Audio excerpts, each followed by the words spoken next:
আমি একটা government medical কলেজে স্টুডেন্ট, নিউ ফোর্থ ইয়ারে পড়ছেন আপনি? ইয়েস। আমার বাবা বিজনেস করে, আর আমরা 2 বোন। 2 বোন? আপনি কি বড় না ছোট? আমি ছোট। আপনি ছোট, আপনার আরেকটি বড় বোন রয়েছে। উনি কি ম্যারিড না আনম্যারিড? ম্যারিড। ওকে, আপনাদের বাড়ি কোথায়? বরিশাল। ওকে, বরিশাল আসলে খুবই সুন্দর একটা শহর। বরিশালের বন্ধু যারা শুনছেন তাদেরকে বলি, বরিশাল আসলে খুবই সাজানো গোছানো, খুব সুন্দর একটা শহর। ওখানে শহরের মাঝখানে একটা পুকুর আছে, পুকুরটার নামটা কি মনে আছে? বিবির পুকুর বলে। বিবির পুকুর বলে। তো চলুন আপনার গল্পটা শুরু করি। ছায়া, কোথা থেকে শুরু করবেন? ছোট থেকে শুরু করি। জি প্লিজ। আর আপনি একটু জোরে বলবেন। হ্যাঁ, আপনার কথা শুনে মনে হচ্ছে যে আপনাকে আমরা স্টুডিওতে নিয়ে এসেছি, কোনো কিছু খাবার টাবার কিছু দেয়নি, একদম দুর্বল। হ্যাঁ, একটু জোরে বলতে হবে প্লিজ। ওকে, চলুন শুরু করা যাক। আমার ছোটবেলাটা বিশেষ করে শহরেই বেশি কেটেছে। আমি স্টুডেন্ট হিসেবে মোটামুটি ভালোই ছিলাম, তার জন্য আমাকে শহরে পড়াশোনা করানোর জন্য শহরে রাখা হয়েছে। আমি মতিঝিল আইডিয়ালি স্টুডেন্ট ছিলাম। তো ওইখানে পড়াশোনা করতাম। ক্লাস 6 পর্যন্ত ওইখানে পড়ার পর আমি অসুস্থ হয়ে যাই। এবার অসুস্থ হয়ে যাওয়ার পরে আমি আমার গ্রামে শিফট হই। শিফট হওয়ার পরে আমি আমাদের ওইখানে গভর্নমেন্ট গার্লসে ভর্তি হই। ওইখানে আমার পড়াশোনা হয়। আমি ক্লাস 5-এ বৃত্তি পেয়েছিলাম, ক্লাস 8-এও বৃত্তি পেয়েছিলাম, এবং ক্লাস 9-এ সায়েন্স থেকে পড়াশোনা। ওকে, এসএসসি আপনি সায়েন্স ব্যাকগ্রাউন্ড ছিল? Background science, SSC, higher math সহ। বাহ বাহ বাহ।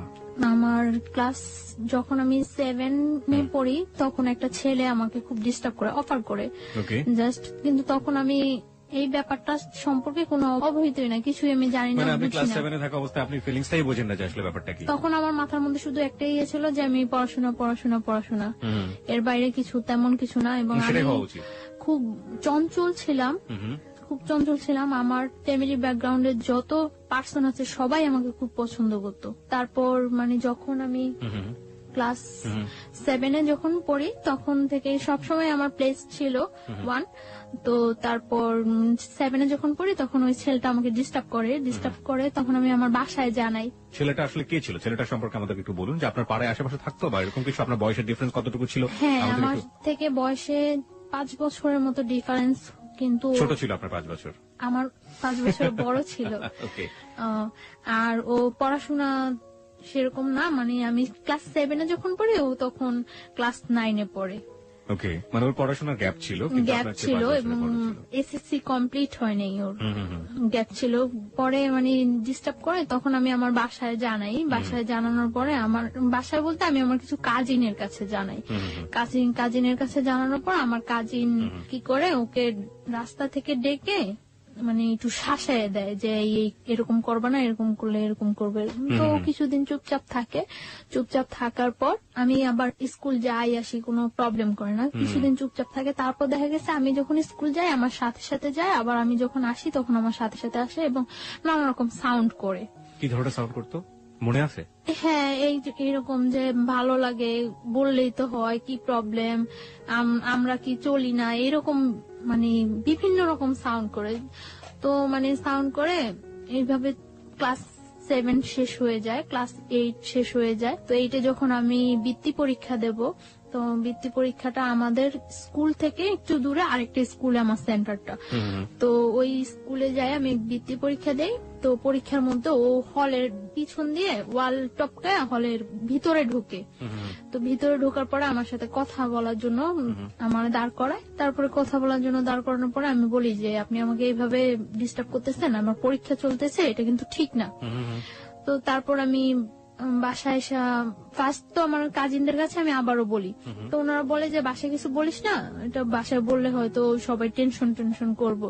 তো ওনারা আবার ওকে ডাইকা বলে যে তোমার একবার শাসায় দিলাম, ইয়ে হয় নাই, আরেকবার এরকম করলে কিন্তু একেবারে মাইরাটে পাটা ভাঙিয়ে দেবো, এরকম ভেঙে দেবে, এরকম কিছু বলে। কারা বলতো? আপনার কাজিন বলতো? কাজিনরা বলতো। আমার ছেলে। আপনার বাবা মাকে কাউকে জানাই না, মানে আমার কোনো প্রবলেম হলে আমি ওদেরকেই জানাইতাম। আপনি বাবা মাকে কেন জানাতেন না এটা আমাদের একটু বলবেন? হেজিটেট ফিল করতেন নাকি কোনো ভয় পেতেন না কোনো সমস্যা? হ্যাঁ, হেজিটেট ফিল করতাম। এক দ্বিতীয়ত আমার আব্বু খুব একটু সেনসিটিভ টাইপের লোক, মানে কোনো ভেজাল বা আমাদের ওইখানে যে আমার আব্বুকে পছন্দ করে না এরকম কেউ নাই।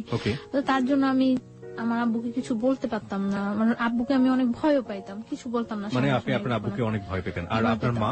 আমার মাকে ওদেরকেও আমি কিছু বলিনি, কারণ আমি যে কোনো প্রবলেম করলে ওদেরকে বললে এটা সলভ হয়ে যায়। এখানে আমি একটু নোট করতে চাই সবাইকে, দেখবেন যে এই বয়সে, বিশেষ করে ও কিশোরী বয়স, ক্লাস 7 এর কথা বলছে, এই সময়টায় বাবা কিংবা মা তার সন্তানের সবচেয়ে ভালো বন্ধু হওয়া প্রয়োজন। দেখুন, ওর জীবনে কিন্তু অনেক বড় একটা ঘটনা ঘটে যাচ্ছে এবং সেটা ও তার কাজিনদেরকে বলছে। সমস্যা কিন্তু জট পাকাচ্ছে, যেটা যদি বাবা মাকে বলতো তাহলে হয়তো সমস্যাটা অন্যভাবে হলেও সেটা সমাধান হতে পারত, কিন্তু সে তার বাবা মাকে বলেনি, কারণ তার বাবা এবং তার মা তার ক্ষেত্রে খুব বেশি ফ্রেন্ডলি না। খুব বেশি ফ্রেন্ডলি না হলে এই ঘটনাগুলো বা এই গল্পগুলো আসলে বলা যায় না। যাই হোক, তারপরে কি হলো? তারপর মানে ও চুপচাপ থাকে, অনেকদিন চুপচাপ থাকে। আমি ক্লাস 8 শেষ করি, 9 শুরু হয়, আমার 9ও প্রায় অর্ধেকটা শেষ হয়ে যায়। জি। তারপর আমার কিছু মানে নিউ ফ্রেন্ড হয়, কিছু আগের ফ্রেন্ডরা Class 10 হলে এটা হয়, হ্যাঁ। আমার থেকে আগের ফ্রেন্ডরা দূরে সরে যায়, আবার কিছু নিউ ফ্রেন্ড হয় আমার। তো নিউ ফ্রেন্ডদের সাথে আমি খুব খুব চঞ্চল থাকি, খুব এনজয় করি, কিন্তু আমার পড়াশোনাটা খুব সিরিয়াসলি আপনি করছেন। সিরিয়াসলি খুব ভালোভাবে চলছে আমার পড়াশোনাটা। ওকে। তারপর যখন 10-এ আমি পড়ি, তখন মানে আমার টেস্ট পরীক্ষার কিছুদিন আগে মানে ছেলেটা খুব বেশি ডিস্টার্ব করা শুরু করে, খুব বেশি কি ডিস্টার্ব ধরনের করে। ডিস্টার্ব করতো? ডিস্টার্ব করে মানে রাস্তায় দাঁড়া করায়, মানে চিঠি দেওয়ার চেষ্টা করে, এরকম ফোন করার চেষ্টা করে আমাদের বাসায়, বা অনেক সাইন সিম্পটম ইয়ে করে, যেটা আমি বুঝি যেটা ও করছে। তো আমার কাছে জিনিসগুলো খুব খারাপ লাগে। তো একদিন আমি আমার স্কুলের মধ্যে যখন মানে আমার ফ্রেন্ডদের সাথে আমি ছিলাম, তো স্কুল থেকে বের হয়েছি মতন স্কুলের সামনে ও মানে আমাকে অনেক ফ্রেন্ডদের মধ্যে দাঁড় করায়, সব ফ্রেন্ডদের বলছে যে সরে যাওয়ার জন্য। সবাই সরে যাওয়ার পর আমি খুব বিরক্ত হই, খুব রাগ বিহেভ করি ওর সাথে। কি করেন আপনি? দেখুন, আপনি রাব বিহেভ না বলে আপনি বলুন যে আপনি যেটা করেছিলেন সেটাই। হ্যাঁ, রাগ বিহেভটা হলো আমি ওর সাথে খুব উচ্চ স্বরে কথা বলি। উচ্চ স্বরে কথা বলার পর মানে কেন আমাকে দাঁড় করাইছেন, এইরকম করতেছেন কেন, আপনি কি আমার যোগ্য নাকি, এইভাবে আমি অনেক কথা বলি। গালি টালি দিয়েছিলেন? না, গালি টালি না, আমি ওইটা কখনোই পারি না। ওকে, সো লেটস প্র্যাকটিস টুডে।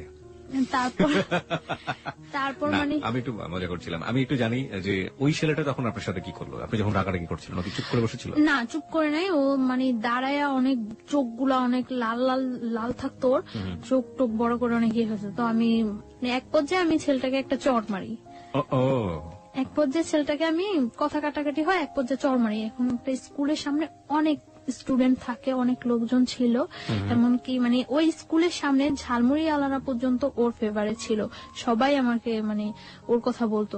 তো চড় মারি, এটা ওর খুব গায়ে লাগে। গায়ে লাগার পরে কিছুদিন পর ও আমার একদিন স্কুলের মধ্যে যায়। আপনার স্কুলের মধ্যে যখন যাচ্ছে সেই ঘটনাটা আমি আসবো, তবে তার আগে আমাকে বলেন তো, এই ঝালমুড়িওয়ালাও তার ফেভারিট ছিল, মানে সবাই ফেভারিট ছিল, মানে ব্যাপারটা ঠিক বুঝতে। ও কি একই স্কুলে পড়তো আপনার? না, আমি গার্লসে পড়তাম, আচ্ছা, ও বয়েজে পড়তো। আমি যখন ক্লাস 10-এ পড়ি তখনও ও এসএসসি কমপ্লিট করতে পারে নাই। না, আমি জানতে চাচ্ছি যে ফেভারিট ছিল মানেটা কি? ও কি খুব পপুলার ছিল ওই মুহূর্তে ক্যাম্পাসে বা ওরকম কিছু? না, পপুলার ছিল না, ও ওইখানে খুব যাতায়াত করতো, ও দেখতে সুন্দর ছিল, মানে যে কোনো কারোর সাথে কথা বললে তাকে খুব ইজি ম্যানেজ করতে পারে। তার জন্য ঠিক আছে, তারপরে কি হলো? তারপরে আপনার চড় মারার পরে আপনি বলছিলেন যে চড় মারার পরে কিছুদিন যায়, মনে হয় 4-5 দিন যায়। 4-5 দিন গ্যাপের পরে ও একদিন আমার স্কুলে যায়। তো আমি কলের কাছে ছিলাম, কলের কাছ থেকে আমি ঘুরে আসতে নেওয়ার পরে আমি হঠাৎ ওকে দেখে আমি মানে যেই পথে আসতেছিলাম ওটা ব্যাক করে অন্য পথে আসতে নেই। তো আমার তখন একটু ভয় কাজ করে, মানে আমি দেখতেছি যে ও কয়েকটা ছেলে নিয়ে ঢুকছে, তো ভয় কাজ করে। তারপর আমি ওই ঘুরে আসতে নিলে ও মানে দৌড়ে ঘুরে এসে আমার সামনে দাঁড়ায় আমার হাতে ধরে টান দেওয়ার পর আমি মানে ওইখানে আমি হাত ছাড়েন বলে উঠি। তারপর কিছু মেয়েরা থাকে পিছনে, তারা ওইখানে আসার পর মানে ও আমাকে বলতেছে যে তুমি আমার ওই দিন যে অপমানটা করছো কাজটা ঠিক করো নাই, আমি তোমার একদিন হইলেও আমার বাসায় নিয়ে ছাড়বো, একদিন হইলেও আমার ঘরে ভাত রান্না করার মতো তোমাকে দিয়ে। তো আমি বলছি আচ্ছা ঠিক আছে, পারলে কইরেন। এরকম কথা বলার পরে প্রেক্ষিতে মানে ও তখন চলে আসার পরে অনেক দিন যাবত গ্যাপ থাকে। আমার এসএসসি কমপ্লিট হয়ে যায়, ওকে আমি দেখি না। এসএসসি কমপ্লিট হয়ে যায়, আমি তো মনে করছি ও মনে হয় চলে গেছে, কোথাও ইয়ে হয়ে গেছে। এসএসসি কমপ্লিট হয়ে যায়, আমি ঢাকা আসি। আমি আগে আমাদের ওইখানে কলেজেই ভর্তি হই আর পরে ঢাকা আসি। তখন ওই ইয়ারের সিস্টেম ছিল মানে পয়েন্টেই ভর্তি করানোর জন্য ওই ইয়ার সিস্টেম হয়। তো আমি হোলি ক্রসে ভর্তি হই, ফার্মগেট হোলি ক্রসে ভর্তি হই। ভর্তি হওয়ার পর আমি এখানে একেবারে শিফট হয়ে যাই ফার্মগেট হোস্টেলে। এখানে পড়াশোনা করে মাঝে মাঝে বাড়ি যাওয়া হয়, ঈদে বাড়ি যাওয়া হয়। এমনিতে ততটা বাড়ি যাওয়া হয় না, খুব ইয়ে থাকে আমার উপরে, খুব প্রেশার থাকে পড়াশোনার উপর যে আমার রেজাল্ট ভালো করতেই হবে। তো আমার চলছে, ভালোই পড়াশোনা চলছে। ইন্টার পরীক্ষা দেওয়ার পরে বাড়ি যাই অনেক দিন থাকি বাড়িতে। ওকে। যতদিন পর্যন্ত রেজাল্ট না হয় বাড়িতে থাকি। রেজাল্ট হওয়ার কিছুদিন আগে আমি ঢাকা আসি মেডিকেলের জন্য কোচিনে এডমিট হই। তো এখানে কোচিং টুচিং করার পরে মেডিকেল আমি এডমিশন দিই। মেডিকেলে এডমিশন দেওয়ার পরে আমার মেডিকেলে চান্স হয়। চান্স হওয়ার পরে ওইখানে ভর্তি টর্তি হওয়ার কিছুদিন পরে ক্যাম্পাস বন্ধ হওয়ার পরে আমি বাড়ি যাই। ফার্স্টলি বাড়ি যাওয়ার পরে আমি আমার ওই ফ্রেন্ডদের সাথে এমনি কন্ট্রাক্ট হয়। এর মধ্যে একটা ফ্রেন্ড ঢাকায় এডমিট হয়েছে ইডেন কলেজে, তো ওর সাথে ভালো কন্ট্রাক্ট থাকে। তো বাড়ি যাওয়ার পরে সবার সাথে কন্ট্রাক্ট হয়। কন্ট্রাক্ট হওয়ার পর আমরা ঠিক করি যে একদিন টিচারের সাথে দেখা করবো। আমরা বাড়িতে যে হায়ার ম্যাথ যে টিচারের কাছে করতাম ওই টিচারের কাছে দেখা করব। ওই টিচার হলো বরিশাল মদনমোহন কলেজের টিচার। মদনমোহন কলেজের টিচারের সাথে দেখা করব। তো ওই টিচারের কাছে দেখা করার জন্য আমরা যাই, সকালবেলা যাই। আমি ওই দিন আমি চলে আসবো ঢাকা, তার জন্য আমি সকালবেলায় যাই যে আমার বিকালে ঢাকা চলে আসতে হবে। বরিশাল থেকে আসার ওয়েটা বিকালে। তো আমি সকালবেলা যাই, যাওয়ার পরে মানে অনেকক্ষণ হয়ে যায়, আমার ফ্রেন্ডরা কেউ আসে না। তারপর আমি ফোন করি সবাই, কি ব্যাপার তোমরা আসো না কেন? বলতেছে আমাদের তো আজকে পিকনিক, তো একটা কাজ করি আমরা সবাই রেডি হয়ে আসি, আসে দেখা টাকা করে চলে যাবো। তো আমি বলতেছি আচ্ছা ঠিক আছে আসো, আমি কিছুক্ষণ ওয়েট করি। তারপর আসছে ওরা, আসার পরে ওরা বলতেছে আমাদের সাথে চল। আমি বলতেছি না আমার তো আজকেই ঢাকা যেতে হবে, আর তাছাড়া আমি বাসায় বইলে আসিনি, আমার আম্মু অনেক রাগ করবো, সবাই অনেক রাগ করবো, আমি বইলে আসিনি, এটা কিছুতেই সম্ভব না যাওয়া। পরে বলতেছে আচ্ছা আমরা তো তোর বাসার সামনে দিয়ে যাব, তুই আমাদের সাথে চল, তোকে শিফট করে দিয়ে চলে যাবো আমরা। তো আমি আচ্ছা ওকে ঠিক আছে। তো আমি একটা মাইক্রো, ওরা এই মাইক্রোটাতে করে আসছিল, আমি ওই মাইক্রোতে ওরা উঠে আমি পথ থেকে নেমে যাবো, তো আমি লাস্টে উঠি। ওঠার পরে আমি যখন মানে উঠে আমি নক করি, পরে ঘোরার পরে আমার আর কিছু মনে নেই। এখানে যে কি হয়েছিল আমি কিছুই বলতে পারবো না, জাস্ট আমি একটা স্মাইলের মতো ফিল করছি। তারপর আমি আর কিছু মনে নেই, আমার সেন্স ছিল না।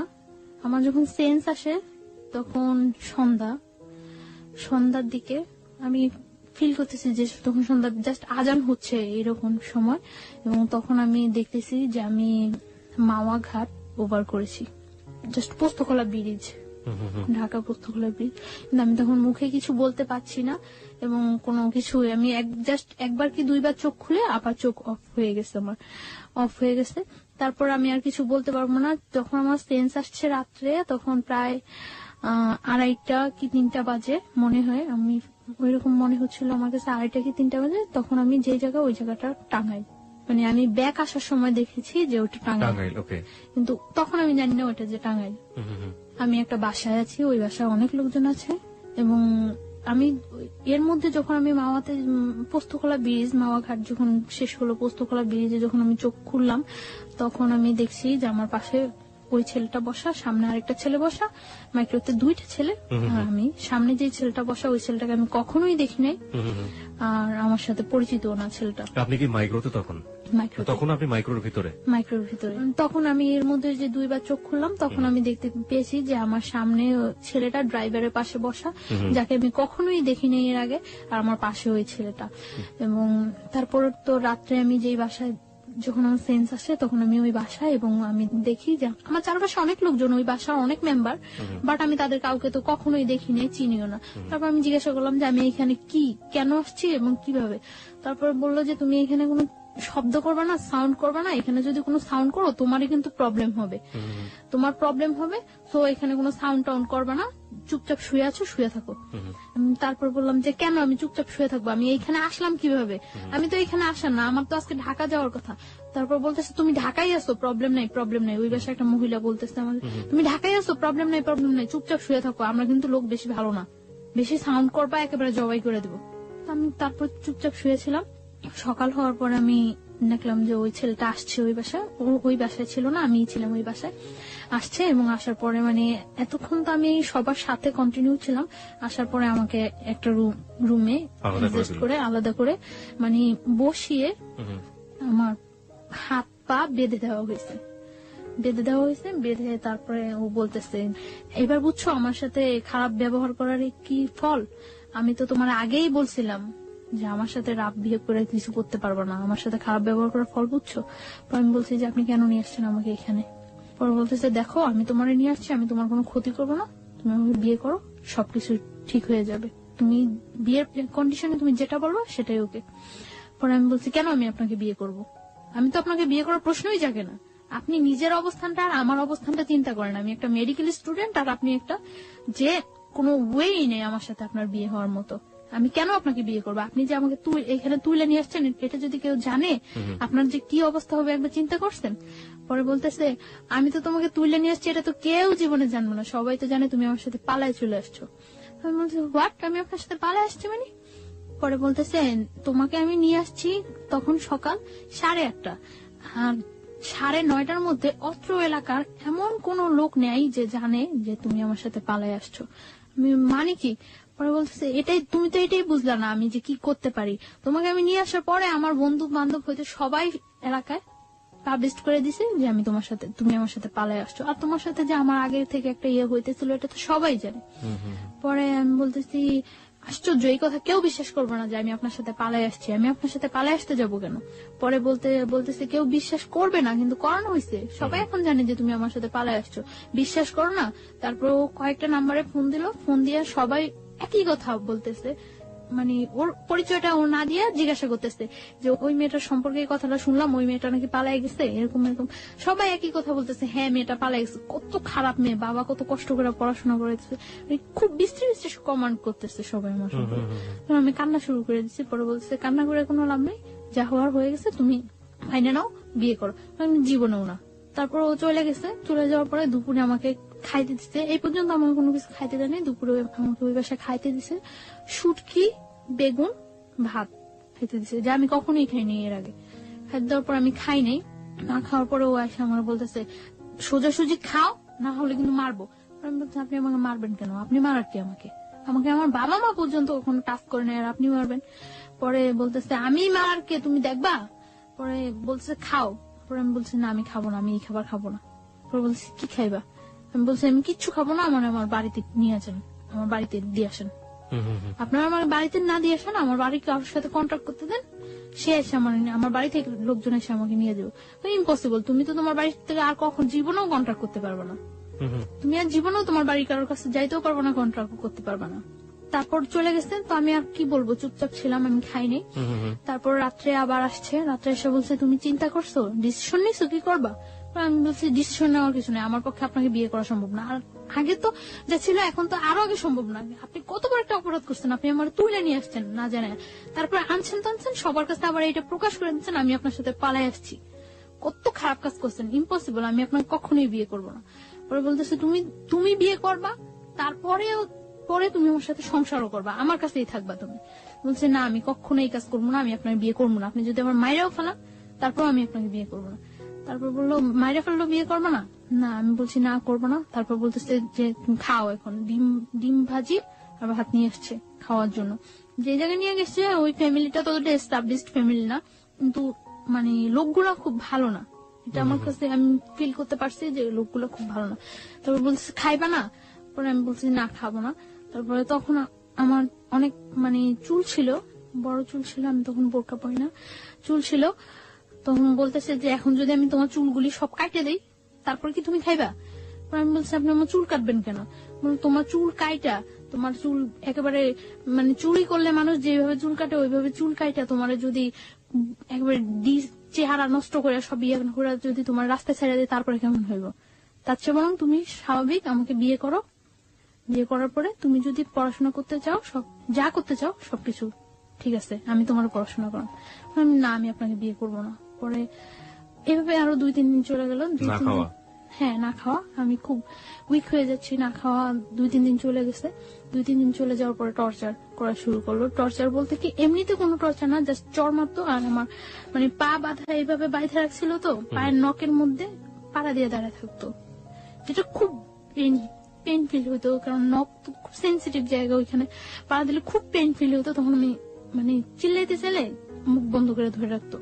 তো এইভাবে প্রায় 7-8 দিন চলে গেছে। 8 দিন 9 দিনের দিন 9 দিনের দিন আমি মনে করছি নিজে নিজে করতেছি যে এখান থেকে আমার, যেহেতু আমার ফ্যামিলি কেউ জানেই না আমি কোথায় আছি, আর এখান থেকে আমার খুঁজে বাই করা সম্ভব না যে আমি এইখানে আছি, যে খুঁজবো তারা খুঁজে যে বাই করবো, তারা কি আমার আদৌ খুঁজতেছে না এইটাই মনে করতেছে যে আসলে আমি পলাই গেছি, সেটাও তো আমি জানি না যে আমি কিভাবে শিওর হম যে হ্যাঁ আমার তারা খুঁজতেছে, তারা আমার খুঁজে নিবো, এই আশায় যে আমি বসে থাকবো, কিভাবে আমি শিওর হবো? তারপর আমি ইয়ে করলাম যে না, আমি ওর ওয়েতে রাজি হয়ে যাই, তবে কিছু কন্ডিশন দিয়ে। তারপর ও আসে রাত্রে আসার পর ওই বাসায় থাকে না, ওই বাসায় শুধু আমি থাকি।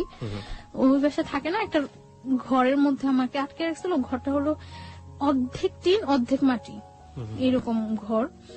তো আমি তারপর আসার পরে আমি বলছি আচ্ছা ঠিক আছে, আমি আপনার বিয়ে করতে রাজি, তবে সত্য আছে।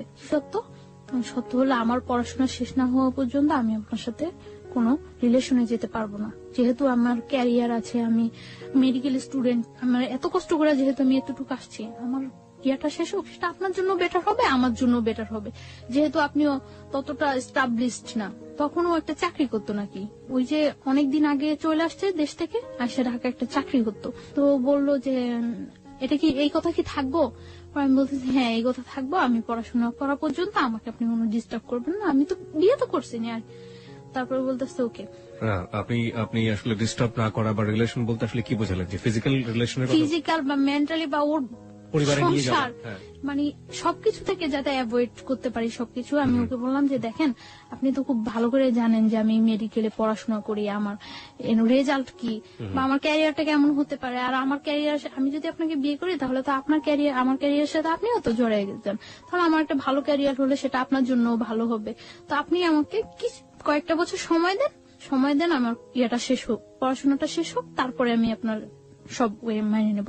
সেই পর্যন্ত আপনি আমাকে কোন রকম জোড়াজুড়ি বা কোন রকম ইয়ে করতে পারবেন না। পরে বলতেছে আচ্ছা ঠিক আছে। তারপর মানে ওই দিন রাত্রে চলে যায়, সকালে ও একজন লোক নিয়ে আসে।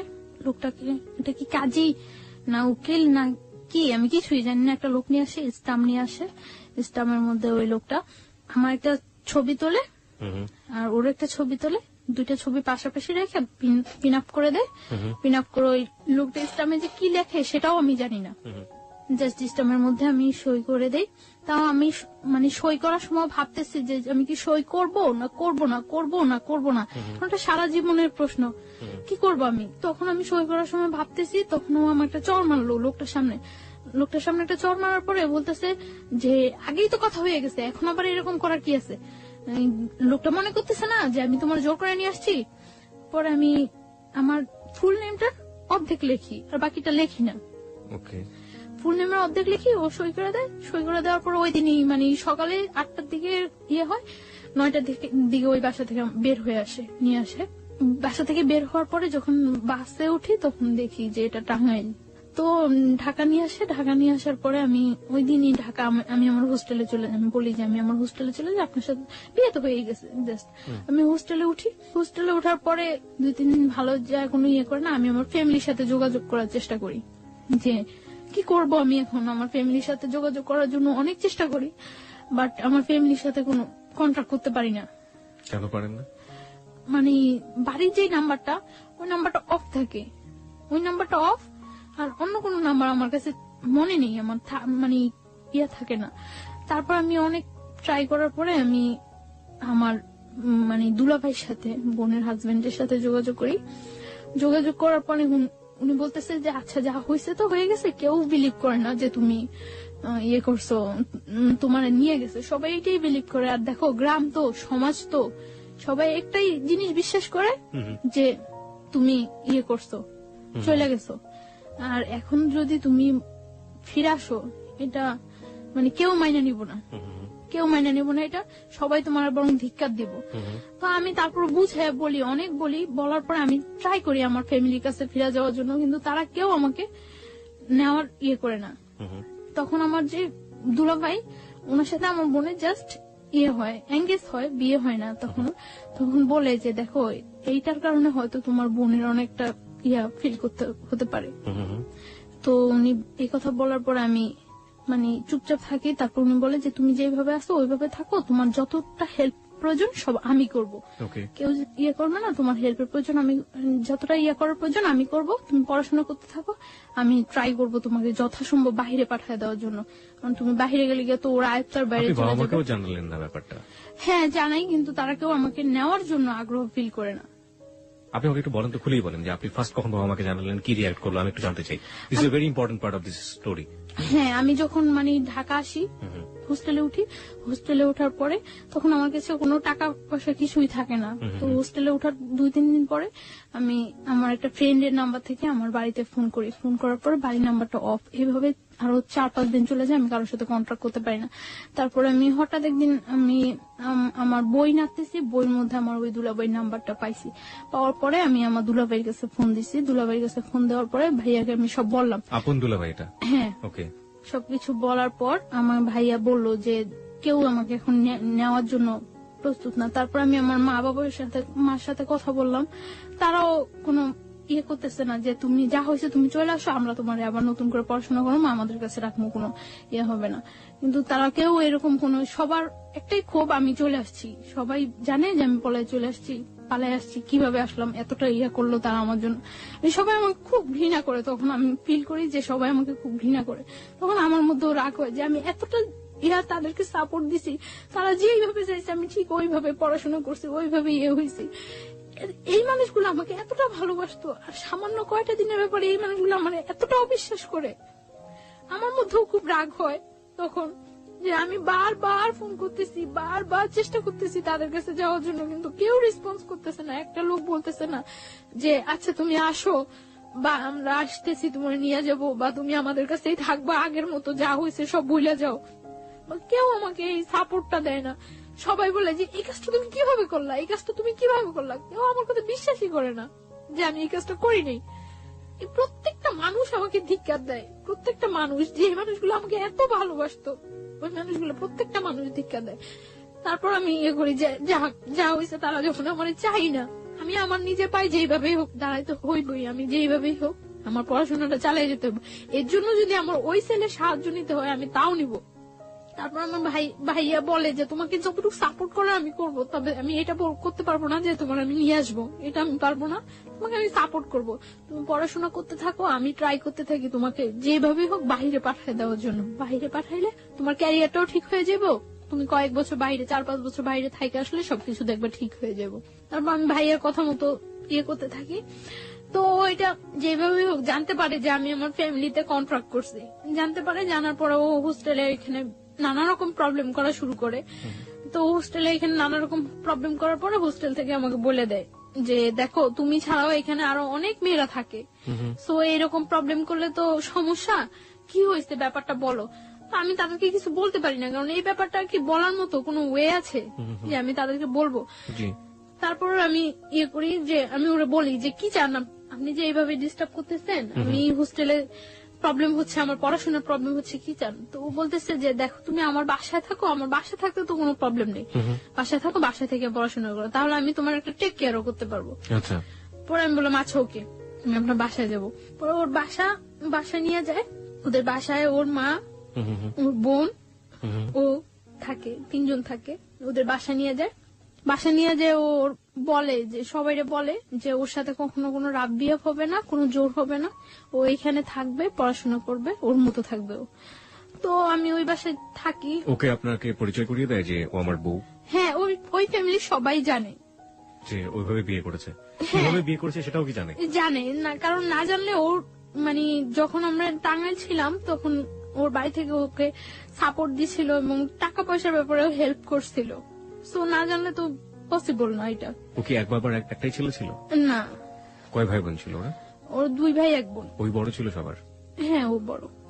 ওকে, বাবা কি করতেন ওনার? বিজনেস। ওকে, ঠিক আছে, চলুন।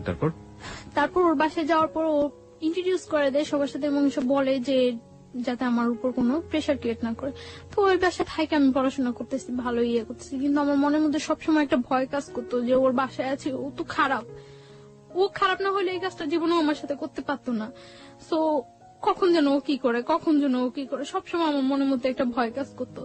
এবং আমি খুব দিন দিন খুব অসহায়, সবসময় মনে হতো যে দুনিয়াতে আমার কেউ নাই, আমি খুব অসহায় এরকম ফিল করতাম আমি। কারণ কারো কাছে আমি না প্রকাশ করতে পারতাম, না কারো কাছ থেকে কোনো সাহায্য নিতে পারতাম। তো আমার ভাইয়ার কাছে, আমি কলেজে যাই ভাইয়ার কাছে ফোন দিতাম। ফোন দেওয়ার পরে ভাইয়া বলতো যে যেহেতু ও তোমার উপর কোনো প্রেশার করছে না, তুমি থাকো, আমি যতদিন পর্যন্ত তোমার বাহিরেও যাওয়ার ওয়েট না করতে পারতেছি ততদিন পর্যন্ত তুমি থাকতে হইবে এখানে। তো তারপর আমি কলেজে যাই, পড়াশোনা করি, কোনো ইয়ে করি না। তো আমি সকাল 7টার দিকে কলেজে চলে যেতাম। কলেজ শেষ করার পর আমি আমি একটা স্যারের সাহায্য নিয়ে আমি একটা হসপিটালে কলেজ শেষ করার পরে প্র্যাকটিস করি, ওই স্যারের কাছে হসপিটালে প্র্যাকটিস করি ধানমন্ডিতে। ওকে, ধানমন্ডিতে একটা হসপিটাল প্র্যাকটিস করি। তো তারপরে এই প্র্যাকটিস করে আমি বাসায় ফিরতাম রাত্র 10টা 11টা, যতটা সময় ওদের থেকে বাইরে থাকা যায় বাসায় ফিরতাম। তো যাইও আমি দেখা যেত বাসায় যাইও আমি ঘুমাইতাম না, খুব ভয় থাকতো আমার মনের মধ্যে যে কি হয় কি হয় কি হয়, একটা সবসময় একটা ভয় কাজ করতো।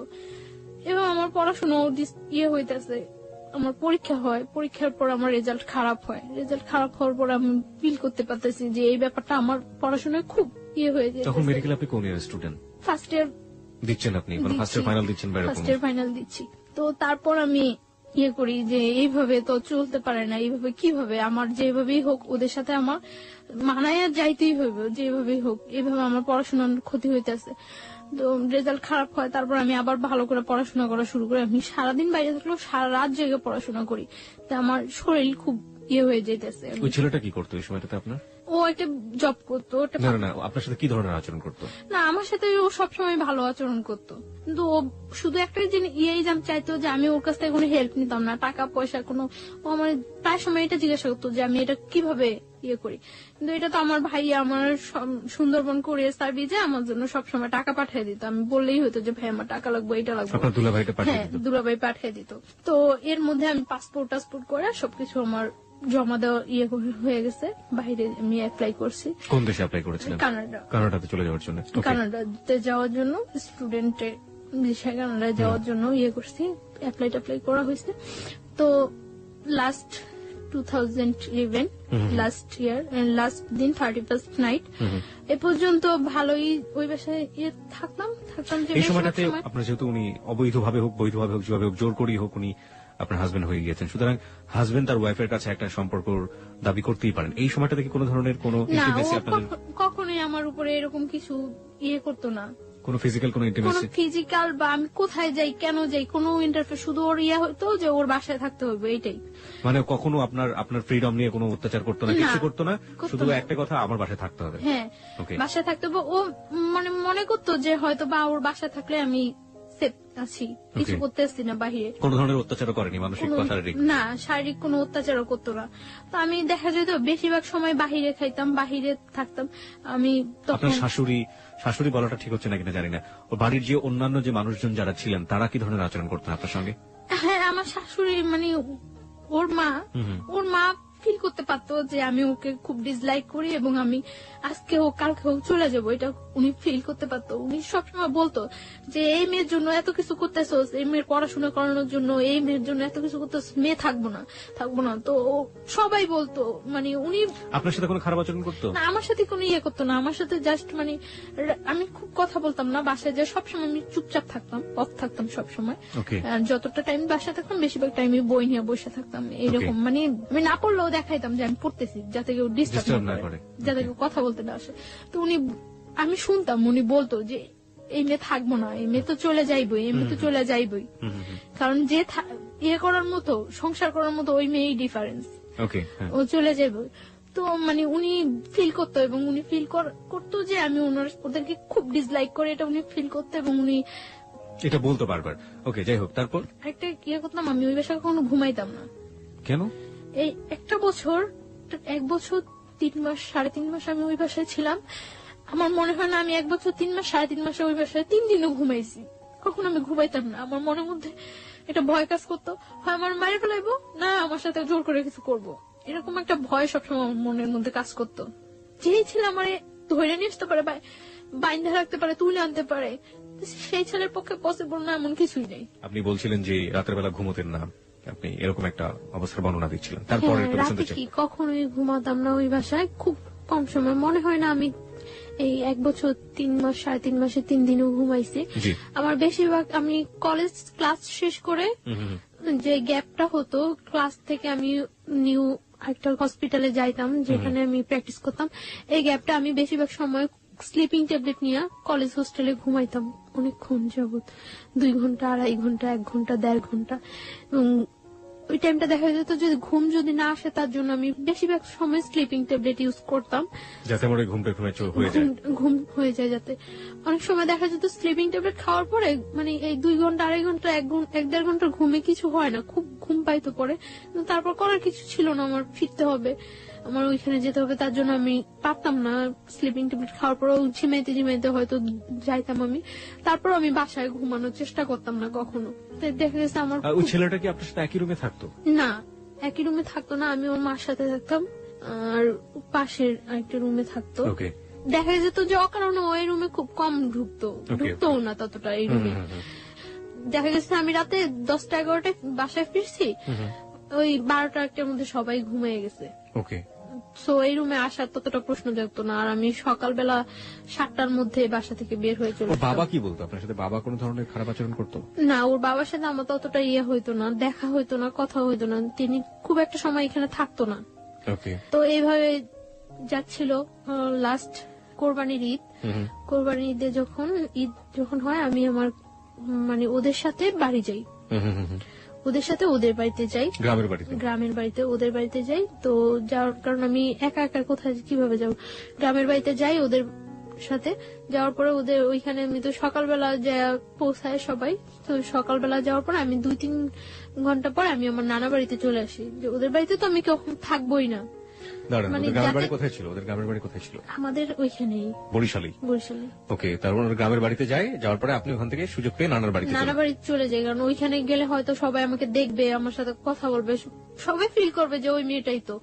তার জন্য আমি কিছুক্ষণ পর আমি আমার নানা বাড়িতে চলে আসি। নানা বাড়িতে চলে আসার পর আমি মানে 2-3 দিন ওইখানে থাকা হয়, তারপর আবার ঢাকা ব্যাক।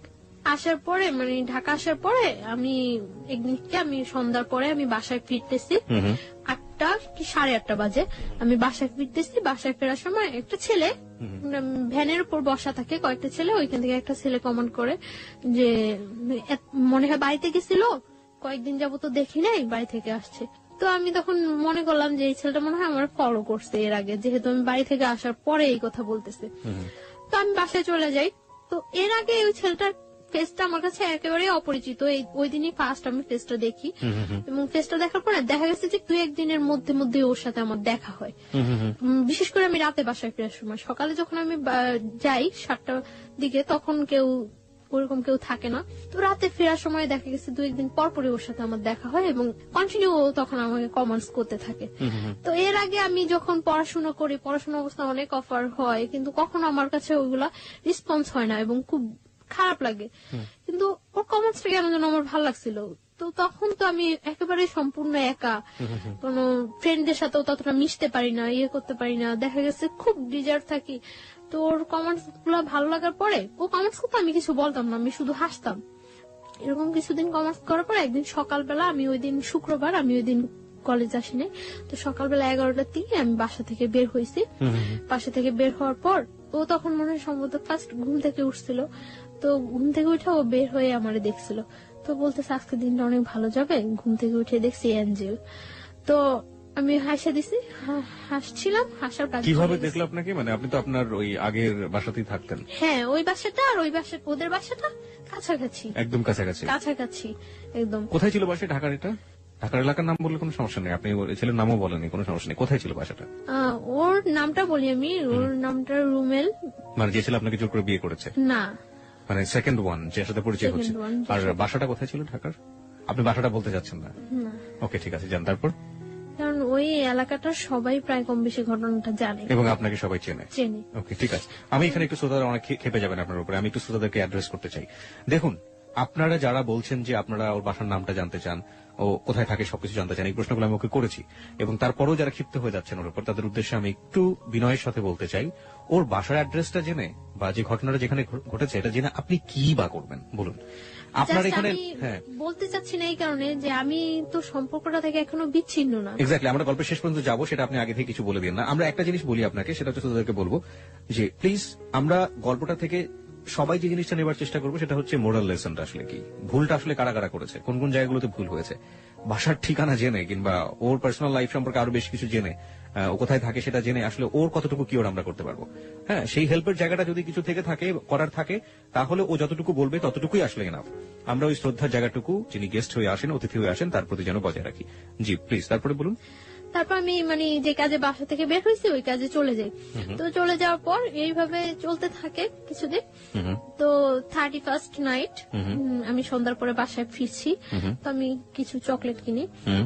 তো চকলেট দোকানে যাওয়ার আগেই ও বলতেছে যে আজকে বলে দেব নাকি সামনের বছর পর্যন্ত ওয়েট করব। তো ও বলতেছে, তখন আমি চকলেট কিনে আসার সময় ওর হাতে ওর একটা চকলেট মানে দূর থেকে এভাবে ধরে দিছি, দিয়ে বলতেছি যে কারোর জন্য কি কখনো কিছু ওয়েট করে, সবকিছু সময় মতোই বলতে হয়। আর এই যে একটা বছর গেছে গিয়ে, এরকম একটা বছরের মতো একটা জীবনও চলে যেতে পারে। সো কারোর জন্য কখনো কিছু ওয়েট করানো উচিত না। যেটা আমার বলার বা যেটা আমার করার সেটা জাস্ট টাইমেই করা উচিত। তো ওই কথাটা বলার পর আমি এই কথাটা বলে আমি সাথে সাথে কিছু না বলে সাথে সাথে চলে আসতেছি। ও আমার পিছনে আসতেছে। তো আসে আমার বাসার গলির মধ্যেই, মানে যে বাসা আমি যাবো ওই বাসার গলির মধ্যে ও বললো যে জাস্ট 1 মিনিট একটু দাঁড়ান। তো আমি দাঁড়াইলাম, দাঁড়ানোর পরে বলতেছে আপনার নামটা জানতে পারি? তো আমি আমার নামটা বললাম। বলার পর ও বলতেছে যে আপনার ফোন নাম্বারটা জানতে পারি? সরি, আমার ফোন নাম্বারটা তো দেওয়া যাবে না। পরে বলতেছে যে এই চকলেটটা নিয়ে যান, আজকে যদি আপনার ফোন নাম্বারটা আমাকে দিতেন সেটাই আমার জন্য বড় গিফট হতো। আমি বললাম যে আমি চকলেটটা নিয়ে আপনি ব্যাগ দিলে নিয়ে যেতে পারি, বাট আমি আমার ফোন নাম্বারটা দিতে পারবো না। তো বলতেছে দিবেন না? আমি বলতেছি না, ফোন নাম্বারটা দেবো না। পরে বলতেছে চকলেটটা দিয়ে দিবেন? পরে বলতেছে না, চকলেটটা নিয়ে চলে গেছে। চলে যাওয়ার পর তো 1st জানুয়ারি ওর সাথে আমার দেখা হয় নাই। তো 2nd 3rd জানুয়ারিতে ওর সাথে আবার আমার সাথে দেখা হয়েছে। দেখা হওয়ার পরে দেখা গেছে ও আমি যেই টাইমটা বাসা ফিরি ঠিক ওই টাইমটা স্পেসিফিক ধরে রাখে এবং ওই টাইমটা আমার সাথে কথা বলে। প্রত্যেকদিন যাওয়ার সময় কথা বলে, ও বলে আমিও বলি। মানে ও যেটা বলে আমি ওটা রিপিট অ্যান্সার করি।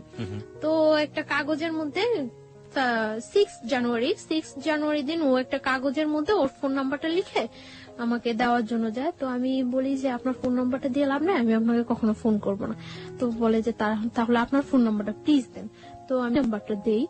দেওয়ার পর আমি বাসায় ঢুকতে না ঢুকতে ও ফোন করার পর ও বলতেছে যে আমি ওর নাম জিজ্ঞাসা করি। নাম জিজ্ঞাসা করে ওর নাম বলার পরে ও আমারে বলতেছে আপনি কি নার্স? আমি বলতেছি না, সরি আমি নার্স না। মানে আমার অ্যাপ্রনটা দেখে পরে বলতেছে নার্স না, তাহলে কি আপনি? পরে আমি বলতেছি যে আমি পড়াশোনা করি মেডিকেলে। বলতেছে কোন মেডিকেলে পড়েন? তো আমি বলতেছি যে আমি ওই মেডিকেলে পড়ি। তো আমি ওরা জিজ্ঞাসা করতেছি যে আপনি কি করেন? আমি বলতেছে যে আমি পড়াশোনা করি। আমি কোথায় পড়ি? বুয়েটে পড়ি। ওকে। তো আমি মনে করলাম বুয়েটে পড়ে কথা বলি। ওর কথাগুলো খুব মানে ইনোসেন্ট লাগতো। মনে হয়তো যে খুব মারপ্যাচ নেই, খুব ইজি কথা বলে। তো আমি কথা বলছি। 1st দিন কথা বলার পরে ও 2nd দিন আমাকে অফার করলো আপনি আমার সাথে একটা বিয়েতে যাবেন। তো আমি বললাম যে আচ্ছা যাবো। এখন এরকম শীতকাল, জানুয়ারি তো শীতকাল। তো বলতেছে যে আচ্ছা ঠিক আছে, আমি যাওয়ার সময় আপনাকে ফোন দিলে আপনি বের হইন। তো আমি মনে করছি যে মনে এমনিতেই ফান করতেছে। তো কিছুক্ষণ পর আবার ফোন দিয়ে বলতেছে না আপনাকে তো নিয়ে যাওয়া যাবে না, নিয়ে গেলে অনেক ছেলেরা ওইখানে থাকবো, জিজ্ঞাসা করবো এটা কে, তখন আমি কি বলবো? তখন আমি হাসি যে নিজেই বললো আবার নিজেই এই কথা বলতেছে। আপনি ইয়েস বলেছিলেন কোন সাহসে? কারণ আপনি তো এমন একটা বাসায় থাকেন যেখান থেকে না আমি যাব না সেটা আমি শিওর ছিলাম যে আমি ফান করে আমি বুঝছিলাম, কারণ ওর কথাগুলো বললাম না খুব ইনোসেন্ট, সাহসের খুব অভাব ছিল ওর মধ্যে, সাহসের খুব অভাব। তো ও তখন আমি হাসার পরে আমি বলতেছি আচ্ছা ঠিক আছে আপনি যান, আমি এমনিতেও যাব না, এমনিতেও আপনার সাথে আমার ফার্স্ট পরিচয়, আর তাছাড়া আমি কোথাও যাই না, আমি এমনিতেও যাব না, আপনি যান এনজয় করেন। পরে ও বিয়েতে গেল, বিয়ে থেকে আসলো, আসে আবার রাত্রে আমাকে ফোন করলো। ফোন করার পর আমি ওর সাথে 1 মিনিট 2 মিনিট কথা বলি। তো এইভাবে 3-4 দিন কথা বলার পর জাস্ট রাত্রে যখন 12টা 12:15 1টা বাজে, তখন ও আমার সাথে কথা বলে 2 মিনিট 1 মিনিট 3 মিনিট এরকম কথা বলে এবং খুব একটা অস্থির একটা ভাব প্রকাশ করে। মানে আমার মনের মধ্যে খুব কনফিউশন হয়, এরকম অস্থির কেন? তো এবং কি যেন বলে মোমবাতি মোম। তো আমি করি যে ও কি কোনো নেশা টেশা করে রাত্রে? একটা নেশাগ্রস্ত মানুষের কথা যখন তার ফিল হয় যে সে নেশা করা উচিত বা করবে, তখন একটা মানুষের বিহেভিয়ার দেখেই বোঝা যায়। তো ওর এরকম অস্থির অস্থির ভাবটা আমার কাছে খুব ইয়ে লাগে। তখন আমি কিউরিসিটি জাগে যে কি করে ও, কেন ও আমার সাথে 2-1 মিনিট কথা বলে রাখা দেয় বা এমন অস্থির অস্থির কেন। তো আমি এটা ওই টাইমটাই আমি ওরে বিশেষ করে ফোন দেই তখন রাত্রে, যে কেন কি করে ও আমি এটা জানার চেষ্টা করি। তো এইভাবে কয়েকদিন চলে যায়। কয়েকদিন পরে ও একদিন, ওর বাইক আছে, ও একদিন আমার কলেজ থেকে আনতে যায়, সেটা আমার না বলেই যায়, ফোন করে যে আমি আসছি, আপনি আমার সাথে যাবেন। পরে আমি আচ্ছা ঠিক আছে দাঁড়ান। তো আমি বের হয়ে আসি, আসার পরে আমার নিয়ে আসে বলতে কি মানে আমার বাসায় ইজি নিয়ে যেতে পারতো, অনেকটা ঘুরায়। তো ও বলে যে আপনি জাস্ট আমার একটু সাপোর্ট করে বসেন, যাতে আপনি পড়ে না যান, আমার ভয় লাগতেছে যদি আপনি পড়ে যান। আমি বলি কোনো প্রবলেম নেই। মহাখালীর দিকে নিয়ে যায়। তো মহাখালী ফ্লাইওভার অনেক রাফ ড্রাইভ করে, জাস্ট এরকম একেবারে কাত হয়ে যায় এরকম ধরার জন্য আপনাকে, মানে এরকম রাফ ড্রাইভ করতেছে। এমনিতেও ও সবসময় রাফ ড্রাইভ করে, একটু সুযোগ পাইলেই, রাস্তা একটু ফাঁকা পাইলেই এরকম করে। তো ফ্লাইওভার উপরে একেবারে কাত হয়ে গেছে। তখন আমার কাছে একটু ভয় লাগছিল, তখন আমি এরকম কাঁধের উপর হাতটা রাখি। হাতটা রাখার পরে মানে এরকম করে অনেকটা ঘুরায়, মিরপুরের দিকে নিয়ে যায়, নিয়ে অনেকটা ঘুরে টুরে বাসার একটু দূরে বাসা থেকে নামায় দেয়। তো আমি বাসায় যাই, তারপরে এরকম কথা বলতে থাকে। তো ওই আমাকে বলে যে আপনি আমার ফ্রেন্ড হবেন।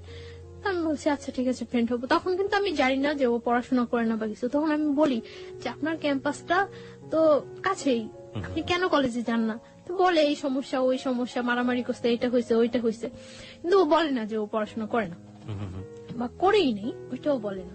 তো তারপর ও এইভাবে চলতে থাকে, কিছুদিন যায়, ও বলে যে আপনি আমার ফ্রেন্ড হন।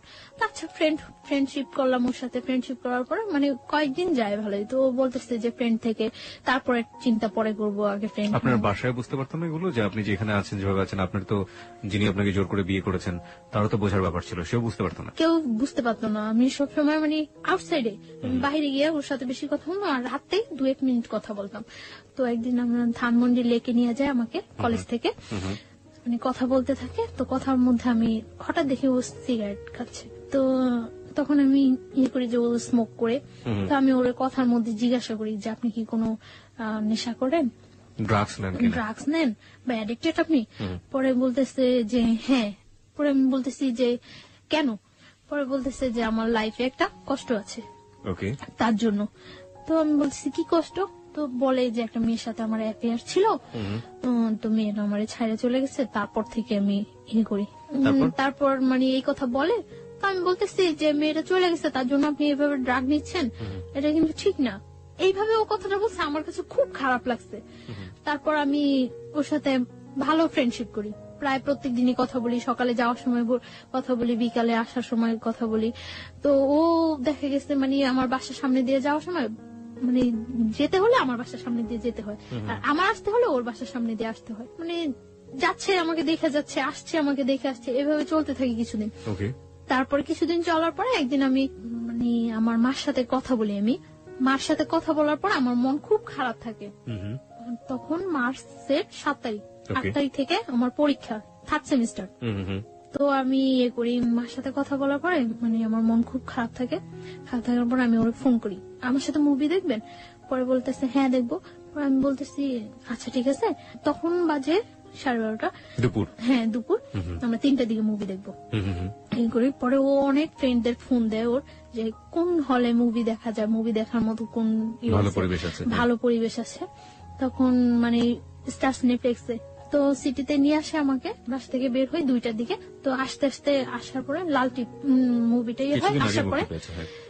আসার পরে টিকিট পাই না, আমরা টিকিট পাই না। তো আমি ওই দিন অনেক জেদ করি যে আমি আজকে মুভি দেখবই। আমার কাছে খুব খারাপ লাগতে থাকে, মানে ও কোনো ফ্যাক্ট না, আমি যে ওর সাথে ঘুরতেছি বা মুভি দেখতেছি এটা কোনো ফ্যাক্ট না। আমার মনের মধ্যে ওই ইয়াটাই থাকে যে আমার মার সাথে আমি কথা বলছি, ওই ব্যাপারটাই আমার মনের মধ্যে সবসময় কাজ করতে থাকে।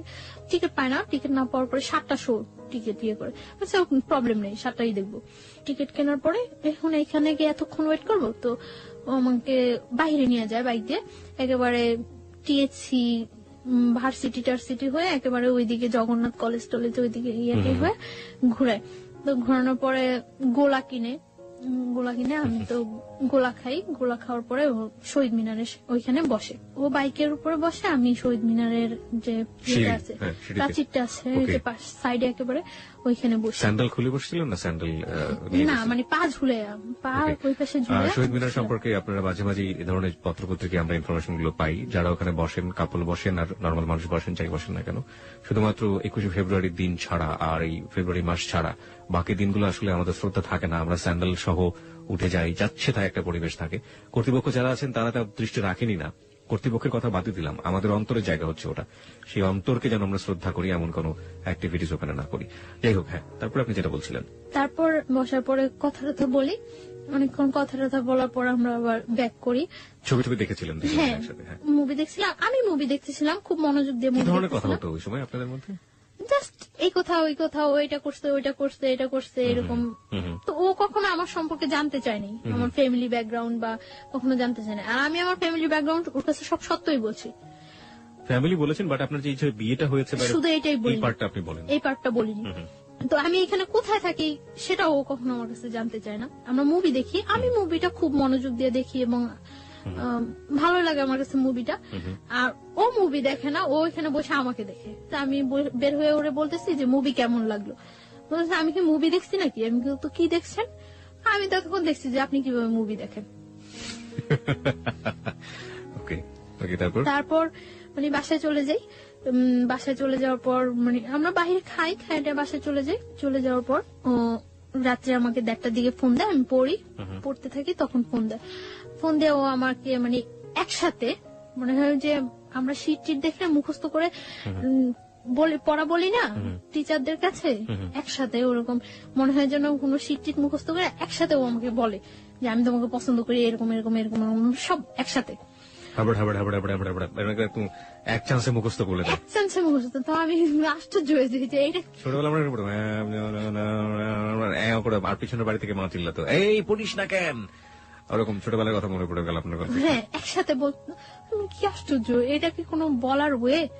তো আমি চুপ করে থাকি। পরে বলতেছে তুমি আমার পরে জানাও।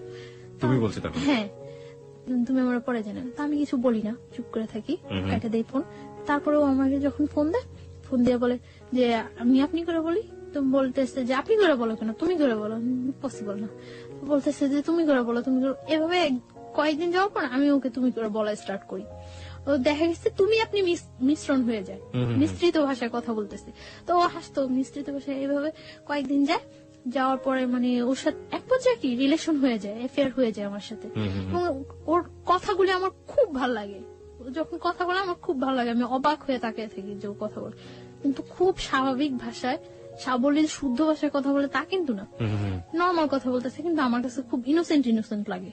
ওকে, তার জন্য আমি ওর কথায় খুব ইয়ে হয়ে যায়। কিন্তু ও যে মানে ফলস বলতেছে, মিথ্যা বলতেছে, আমি ফিল করি। এটা আমি অনেক কিছু আমি ফিল করতে পারি, মিথ্যা বলছে আপনি ফিল করতে পারছেন, ফিল করতে পারি। কিন্তু আমার কাছে তারপরেও ভালো লাগে কথাগুলো, কারণ ওই সময়টা আমার কেউ ছিল না, আমার পাশে একটা লোক যে আমি তার সাথে ইয়ে করবো, এনজয় বলতে আমার লাইফটাই খুব ইয়ে ছিল। যতক্ষণ ওর সাথে থাকতাম বা কথা বলতাম আমার কাছে খুব ভালো লাগতো। সমুদ্রের মধ্যে মানুষ যখন পড়ে এবং সে যদি সাঁতার না জানে, হাতের কাছে যাই পাবে সেটাকে সে অবলম্বন করবে, সেটা খড়কুটোই হোক আর যাই হোক। গল্পটা শোনার পর আসলে তাই মনে হচ্ছে। শুনুন তারপর। তো এইভাবে কয়েকদিন যায়, অ্যাফেয়ার ওর সাথে আমার ভালো একটা রিলেশন হয়ে যায়। ও আমাকে মানে শিফট করে নিয়ে যায়, দিয়ে যায়। ওর সাথে যে কোনো ব্যাপারে আমি ওর সাথে শেয়ার করি, যে কোনো। কিন্তু শুধু একটা ব্যাপারই আমি বলি না, যে আমার আগে একটা বিয়ে হয়েছিল, আমি অনেক ট্রাই করি বলার জন্য যে আমার এটা বলা উচিত, কিন্তু আমার বলতে গেলেই ভয় হয় যে এটা বললে সম্ভবত ও আমার সাথে রিলেশন রাখবে না। কিন্তু ওর কথার মধ্যে অনেক সময় প্রকাশ পাইতো যে ও বলতো যে তোমার যদি 20টাও বিয়ে হয় তাতেও কোনো প্রবলেম নেই, তারপর আমি তোমাকে বিয়ে করবো। আচ্ছা, তার মানে আপনি বলে দিয়েছেন যে আপনি তাকে লাভ করেন? হ্যাঁ, দুজনের মধ্যে ওয়ার্ড দিয়ে হয়ে গেছে। হ্যাঁ, ওকে। তো ওর সাথে আমার রিলেশনটা ভালো চলতে থাকে। তো আমি যেখানে থাকি ওইখানে কেউই জানে না যে আমি ওই ছেলেটার ওয়াইফ, কেউ জানতো না। মানে কি বাড়ির লোকজন ছাড়া আশেপাশে কেউ? বাড়ির লোকজনও জানতো না, কারণ আমরা একটা ফ্ল্যাট বাসায় থাকতাম, কেউ জানতো না যে আমি ওই ছেলেটার ওয়াইফ। ওর ফ্যামিলি ছাড়া আশেপাশে কেউ জানতো না, কারোর কাছে আমি তো বলতামই না, ওরও বলার প্রয়োজন হয় নাই, কারোর কাছে বলতো না। তো আর আমি তো সবসময় আমার মতোই চলতাম। ও ওই এলাকার অনেকেই জানে যে ওই ছেলেটার সাথে আমার সাথে রিলেশন হয়, রুমেলের সাথে আমার সাথে রিলেশন, এটা ওই এলাকার অনেকেই জানে। আপনার তথাকথিত হাজবেন্ড যদি বলি যে জোর করে যে করলো, ও জানতো না? সব জানলে তো ওরও জানার কথা। ও পরে জানতে পারে। ওকে, যাই আমরা সিরিয়ালে যাই। তারপর কিছুদিন যাওয়ার পরে মানে ওদের বাসার সবাই, আমি যে বাসা থাকি ওই বাসার সবাই বেড়াইতে যায়, আমি যাই না। কোথায় বেড়াতে যায়? গাজীপুর। মানে ওরা ফ্যামিলি মিলে একটা কোথাও বেড়াতে যায়, আপনি যান না? ওকে, আমি যাই না, আপনি থেকে যান। আমি থেকে যাই।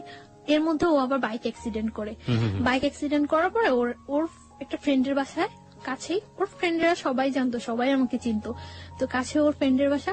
ওর ফ্রেন্ডের বাসায় কেউ থাকে না, সবাই বাড়িতে গেছে সবাই, তো ওর ফ্রেন্ডের বাসা প্রত্যেকদিন যায় যে আমি ওরে দেখে আসতাম। তো এর মধ্যে 26 মার্চ যেদিন বিকালে আমি আমার একটা ফ্রেন্ডের বাসায় গেছি, তো ওর কাছে এটা খুব খারাপ লাগছে যে আমি অ্যাক্সিডেন্ট করছি আর ও মনে হয় ঘুরতেছে। তো আমার ফোন দিয়ে বলতেছে ভালোই তো ঘুরতেছো। আমি বলবো ঘুরতেছি, আমি জাস্ট কিছু শীট বই টই নিয়ে ওর বাসায় গেছিলাম, তো আমি চলে আসি। চলে আসার পর আমি বলতেছি যে কোথায়, এখন তো তোমার সাথে আর দেখা করবো না। আমি কেন, আমি এখন এত কষ্ট করে চলে আসছি এখন দেখা করবো না মানে? পরে বলতেছে আচ্ছা ঠিক আছে তুমি বাসায় যাও, আমি তোমার ফোন দিচ্ছি। তো আমি বাসায় গেছি, তারপর ফোন দিচ্ছি সন্ধ্যার পর। তো সন্ধ্যার পর ওর ওই ফ্রেন্ডের বাসায় গেছি, যাই কিছুক্ষণ গল্প টল্প করার পর আবার আমি বাসায় চলে আসছি। তো প্রত্যেক দিনই আমি রাতে যাওয়ার সময় ওর ওই ফ্রেন্ডের বাসায় যাই ওরে দেখে যেতাম। ও অ্যাক্সিডেন্ট করছে, ওর পায়ে ব্যান্ডেজ ট্যান্ডেজ করা ছিল, শরীরে বিভিন্ন ইয়েতে ব্যান্ডেজ করা ছিল, ছুলে টুলে গেছে। তো আমি ওই দিন প্রত্যেক দিনই ওরে দেখে যেতাম। এর মধ্যে ওরা যেদিন গাজীপুর গেছে ওই দিন তো আমি বলছি যে আমার বাসায় কেউ নেই। পরে বলতেছে যে আচ্ছা তুমি আসবা, এই বাসায় আসবা? পরে আমি বলছি আচ্ছা আসবো। তো ওই বাসায় গেছি, তো রাত্র হয়ে গেছে, প্রায় 11টা বেজে গেছে। তো বলতেছে এখন তুমি বাসায় যাবা? তো 11টা বেজে গেছে, বলতেছে তুমি বাসায় যাবা? আচ্ছা ঠিক আছে তুমি নিচে যাও, আমি তোমাকে দিয়ে আসবো। পরে দিয়ে আসছে। আমার পরীক্ষা শেষ হয়ে গেছে এপ্রিলের 16 তারিখ। ওই দিন প্রচুর বৃষ্টি হচ্ছে। তো সন্ধ্যার সময় ও আমার বলতেছে যে এখন যদি আমি সুস্থ থাকতাম তাহলে তোমার নিয়ে ভিজতাম বাইরে। তো আমি বলতেছি আচ্ছা ঠিক আছে, তো এখন কি প্রবলেম, ভিজো। পরে ও আমার বলতেছে যে একা একা ভিজতে ভালো লাগে না, তুমি আসবা? আমি বলতেছি আচ্ছা আসবো। কোথায় আসবো? ওদের বাসার সামনে ওর আরেকটা ফ্রেন্ডের বাসা, তুমি ওই বলি সামনে আসো, তোমার নিয়ে আসবো আমরা। পরে আমি গেছি, যাওয়ার পরে ও নিয়ে গেছে ওই ফ্রেন্ডের বাসা। কনস্ট্রাকশনের কাজ চলছে, 5 তলা পর্যন্ত কাজ চলছে এখন। তো 5 তলা ছাদে নিয়ে গেছে। ছাদে নেওয়ার পর অনেক বৃষ্টি হয়েছে, তো আমরা ভিজছি, অনেকক্ষণ ভিজছি। ভিজার পর খুব ভালো লাগছিল, অনেকদিন পর মনে হয় একেবারে একটা রিল্যাক্স, খুব খুব এনজয় করছি আমি। ভিজার পর ঠান্ডা লাগতেছিল। 5 তলাটা যে হচ্ছে ওই রুম গুলোর ভিতরে ঢুকে গেছি। তো ভিতরে ঢুকে গেছি মতন ওর আমার নিচ থেকে একটা তাওয়াল আনানোর ব্যবস্থা করছে, যে ভিজে গেছে ঠান্ডা লাগতেছে। তো একটা তাওয়াল আনছিল মতন মুছে টুছে ওইখানে দাঁড়াইছিলাম। এর মধ্যে কারেন্টটা চলে যায়। কারেন্টটা চলে যাওয়ার পর ওর ফ্রেন্ডরা ওই পাশে থাকে, সামনে থাকে, দেখতেছে যে কেউ আসছে কিনা। আর আমরা এই পাশে দাঁড়ায় কথা বলতেছি। তো আমি কারেন্টটা চলে যাওয়ার পর আমার ভয় লাগে যে আল্লাহ আমি এইখানে আসলাম, এতগুলা ছেলে না, কি চিনি না জানি না, হয়তো কয়েকদিনের মাত্র পরিচয়, কয়েকদিনের রিলেশন, এর চেয়ে কত ডিপ রিলেশন থাকলেও মানুষের জীবনে কত অঘটন ঘটে যায়। কেন আসলাম আমি এখানে? আমি যতটুকু না ভয় পাচ্ছি তার চেয়ে বেশি ভয়ও পাচ্ছে। ও আমাকে প্রচুর ভয় পেতো, এটা আমার কাছে সবচেয়ে ভালো লাগতো।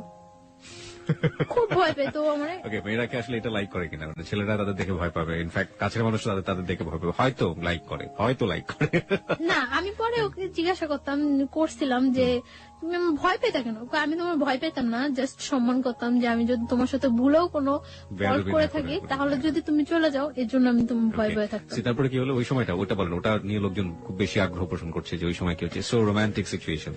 তো মানে তাওয়াল নিয়ে আসে, তো তাওয়াল নিয়ে আসে মুছার পর আমি ওখানে দাঁড়াই, আমি ফোনে গান ছাড়ি। ফোনে কোন গানটা ছাড়েন? এমনি গান, মানে অডিও ছেড়ে দেয়, অডিও ছাড়ার পরে গান চলে। তো আমি দাঁড়ায় আছি, দাঁড়ায় কাঁপতেছি। ও আমার পাশেই এসে বসে, একটা বেঞ্চ থাকে, বেঞ্চের উপরে বসে ওর ফোনটা টিপতেছে। মানে আমিও না মনে হয় যে ওকে জীবনে দেখে নেই, চিনি না, ও আমার মনে হয় জীবনে দেখে নেই, চিনি না, এরকম একটা সিচুয়েশন। দুজনই লজ্জা পাচ্ছেন প্রচন্ড। আমি ভয় পাচ্ছি, আমি তো চেহারার দিকে তাকাইতে গেছি না যে ও কি পাইতেছে, ভয় পাইতেছে না হাসতেছে না কাঁপতেছে, আমি এটা দেখতেই গেছি না। আমি ভয় পাইতেছি আর খুব প্রকাশ করতেছি যে ওর দিকে আমার কোনো মনে নেই। আমি ফোনে গান ছাইরা ফোন টিপি করতেছি আর বলতেছি আল্লাহ কতক্ষণ বৃষ্টিটা থামবো, আমি বাসায় যাবো, কতক্ষণ থামবো। আর বলতেছে একটা ছাতা আনো না, আমি বাসায় যাই, একটা ছাতা আনো না। ওরা বলতেছে এখন আমি ছাতা আনতে কই যাবো, আর এত বৃষ্টির মধ্যে তুমি বের হইলেও সমস্যা কেউ দেখলে, তার চেয়ে বরং বৃষ্টিটা কমুক তারপরে যাও। তো সন্ধ্যার পর আর কি বিজলি চমকাইতেছে, বাইরে অনেক বিদ্যুৎ চমকাইতেছে, ভয় লাগতেছে। কিছুক্ষণ দাঁড়ানোর পর বৃষ্টিটা আস্তে কমে গেছে। বৃষ্টিটা কমে যাওয়ার পর আমি বলতেছি যে আমি চলে যেতেছি। মানে আমি যখন যাচ্ছি তখন আমার হাতে টাচ করছে, এই ফার্স্ট হাতে টাচ করছে। মানে আমার হাতটা ধরে টান দিয়ে বলতেছে আমি জাস্ট তোমার কাছ থেকে ঠিক এতটুকুই চাই, এর বেশি কিছু চাই না। তারপর আমি চলে আসছি বাসায়। চলে আসার 2-3 দিন পরে আরেকদিন সন্ধ্যার পর বের হয়েছি, আমাকে একটা বাসায় নিয়ে গেছে, তাও আরেকটা বাসার ছাদে নিয়ে গেছে। ফ্রেন্ডদের অনেক ফ্রেন্ড ছিল, সাঙ্গভঙ্গ ছিল, সবাই ওকে খুব ভয় পেত, শুধু আমি ছাড়া। সবাই অনেক ভয় পেত, ও বলতো যে তুমি ছাড়া সবাই আমার অনেক ভয় পায়। তো একটু সন্ত্রাসী টাইপের ছিল। তো একটা ফ্রেন্ডের বাসায় নিয়ে গেছে, ছাদে নিয়ে গেছে। তো ওই দিনও ছাদে বসে অনেকক্ষণ কথা বলছি। ওই দিন ওয়েদার খুব ভালো, কথা বলছে অনেকক্ষণ। কথা বলার পরে আমি বাসায় চলে আসতেছি।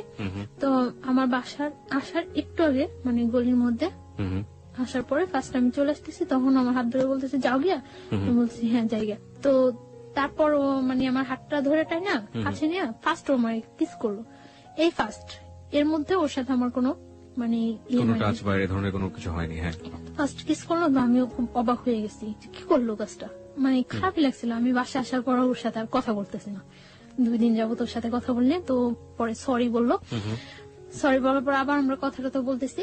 ও এর মধ্যে কার কাছে যেন শুনছিল যে আমার আগে একটা বিয়ে হয়েছে। তো আমার এই কথা জিজ্ঞাসা করানোর পরে আমি বলছি না হয়নি। প্রথমে আপনি অস্বীকার করেছেন? হ্যাঁ, না হয়নি, এরকম কিছু হয়নি। আর আমি ওই বিয়েটা তো মানিই না, আমি কি বলবো যে হ্যাঁ হয়েছে, মানিই না এক কথায়। আমি চাইছিলাম যে ওর কাছে সবকিছু ক্লিয়ারলি বলার জন্য, বাট আমি ওরকম কোনো পাইতেছি না যে বললে ও থাকবো না থাকবো। এটা মানে ওকে নিয়ে আপনার মনের মধ্যে একটা ইয়েও হয়ে গেছে যে ও চলে গেলে আপনার জন্য সাস্টেইন করাটা খুব কঠিন হয়ে যাবে। আর একই সাথে আপনি খুব তোলাচলের মধ্যেও আছেন যে বলবেন কি বলবেন না। তারপর ও আমার বলছে আচ্ছা ঠিক আছে তাহলে তুমি আমার সাথে বাইরে যাবা। আচ্ছা যাবো। মানে তখন ও যেটা বলে আমি ওইটাই রাজি, বলছে আচ্ছা ঠিক আছে যাবো। তো কোথায়? আচ্ছা কক্সবাজার। আমি বলছি আচ্ছা ঠিক আছে যাবো, আগে বিয়ে করতে হবে। আপনি বললেন ওকে যে আগে বিয়ে করতে হবে? হ্যাঁ, বিয়ে না করলে আমি তোমার সাথে কক্সবাজার যাবো কেন? আশ্চর্য, তুমি কে? আর তোমার সাথে আমার যতটাই রিলেশন হোক এত দূরে যাওয়া তোমার সাথে কখনো পসিবল না। তখন আমি জানতে পারি যে ও পড়াশোনা করে না। কিভাবে জানলেন? ও নিজে থেকেই মানে ওর মুহূর্তে সবকিছু বলে দিয়েছে না, ওর বিহেভে আস্তে আস্তে ফিল হয়েছে যে ও পড়াশোনা করে না। তারপর ও স্বীকারও করছে যে ও পড়াশোনা করে, নিজে থেকেই বলছে। কোন ক্লাস পর্যন্ত পড়েছে নাকি একেবারেই পড়েনি? 9 পর্যন্ত নাকি পড়ছে। তারপর এই কথা হয় যে বিয়ের পর কক্সবাজার যাব। আচ্ছা ঠিক আছে। তো ও রাজি হয়, আমিও রাজি হই। তারপর আমরা একটা মসজিদে কিছু ফ্রেন্ড সময় একটু মসজিদে হুজুরের মাধ্যমে বিয়ে করি। এবং আপনি তখনও জানালেন না যে আপনি বিবাহিত? না, তখন আমি জানাইনি যে আমি বিবাহিত। তো তখন ও শুনে একটু শুনে। তো ওর বাসা থেকে আমার বাসাটা ডিফারেন্স ছিল, আমি যে মাঝখানে 2টা বাসা। তো আমার মনের মধ্যে সবসময় এটা হতো যে ও যেহেতু আমাকে পছন্দ করে, আমার সাথে ওর অ্যাফেয়ার, ওকে আমার সম্বন্ধে খোঁজ খবর না নিছে। আর তাহলে ও কেন বলে এটা যে হ্যাঁ তোমার 20টা বিয়ে হলো আমি তোমাকে বিয়ে করবো? একটা প্রস্টিটিউট গালের কি কেউ বিয়ে করে ভালো করে না? তো ও সবসময় এই কথাগুলি বলতো। তার জন্য আমার মনের মধ্যে আরো হয়তো যে ও সম্ভবত জানে। তারপর হুজুর আমাদের বিয়ে পড়ানোর পরে কাগজ টাগজ সবকিছুই হয়। বিয়ের পর আমরা কক্সবাজার যাই, আমি ওর সাথে কক্সবাজার যাই। ও তখন আমাকে বিলিভ করে না, জাস্ট করে ঠিক আছে। ওর মনের মধ্যে একটা থাকে যে ওর অনেক শত্রু থাকে যে আমি ওর কোনো ক্ষতি টুতি করার জন্য কেউ আমাকে সেট করলো নাকি। আচ্ছা আমাকে একটু বলেন তো, আপনি যে এত বড় একটা রিস্ক নিলেন, আপনার আগের যে হাজবেন্ড ছিল, হাজবেন্ড আসলে আপনার দিক থেকে না হলো তো যে কাগজে কলমে হয়ে গিয়েছে আপনার সাথে, হাজবেন্ড জোর করেই করেছে, তো সেও তো ব্যাপারটা জানে না তখনও? না, জানে না। তো আপনার কি মনে হয়নি কখনো যে আপনি যে রিস্কটা নিচ্ছেন, যে ঝুঁকিটা নিচ্ছেন, এটা এক ধরনের আপনাকে ডিজাস্টার করে দিবে বা একটা বড় ধরনের সমস্যায় ফেলবে? আমার তখন ওর ছাড়া আমার মাথার মধ্যে কিছুই ছিল না। আর ও যেটা বলতো আমি ওটাই হ্যাঁ, ও যেটা বলতো না করতো ওইটা না। এবং আমার সবসময় ছিল যে যাই হোক আমার ওকে প্রয়োজন আমার। এবং যেটা হয়েছে যে আপনার আশঙ্কা হয়েছে যদি আমি বলি আমি বিবাহিত, যদি ওকে হারাই, এবং সেই কারণে আপনি গোপন করে গেছেন, তাই তো? গোপন করে গেছি। ওকে, যান। তারপর আমরা কক্সবাজার যাওয়ার জন্য বাসে উঠি। বাসে উঠার পর ও আমার ফোনটা নিয়ে অফ করে দেয়, কারণ ওর মনের মধ্যে একটা শঙ্কা থাকে যে কেউ আমাকে আবার ওর কাছে পাঠাইলো নাকি, সেট করলো নাকি। কারণ ও বিভিন্ন সাইডে ও অ্যাডজাস্ট। ওকে, তার জন্য মানে আমি ওগুলো কিছুই জানতাম না যে আগে। ও আচ্ছা, বিভিন্ন সাইডে অ্যাডজাস্ট। সুতরাং ওর মনে আশঙ্কা হয়েছে যে কোনোভাবে গোয়েন্দাগিরি করুক বা কোনো ধরনের ক্ষতি করার জন্য ওকে ইনভলভ করে দিল কিনা, হ্যাঁ এই ধরনের?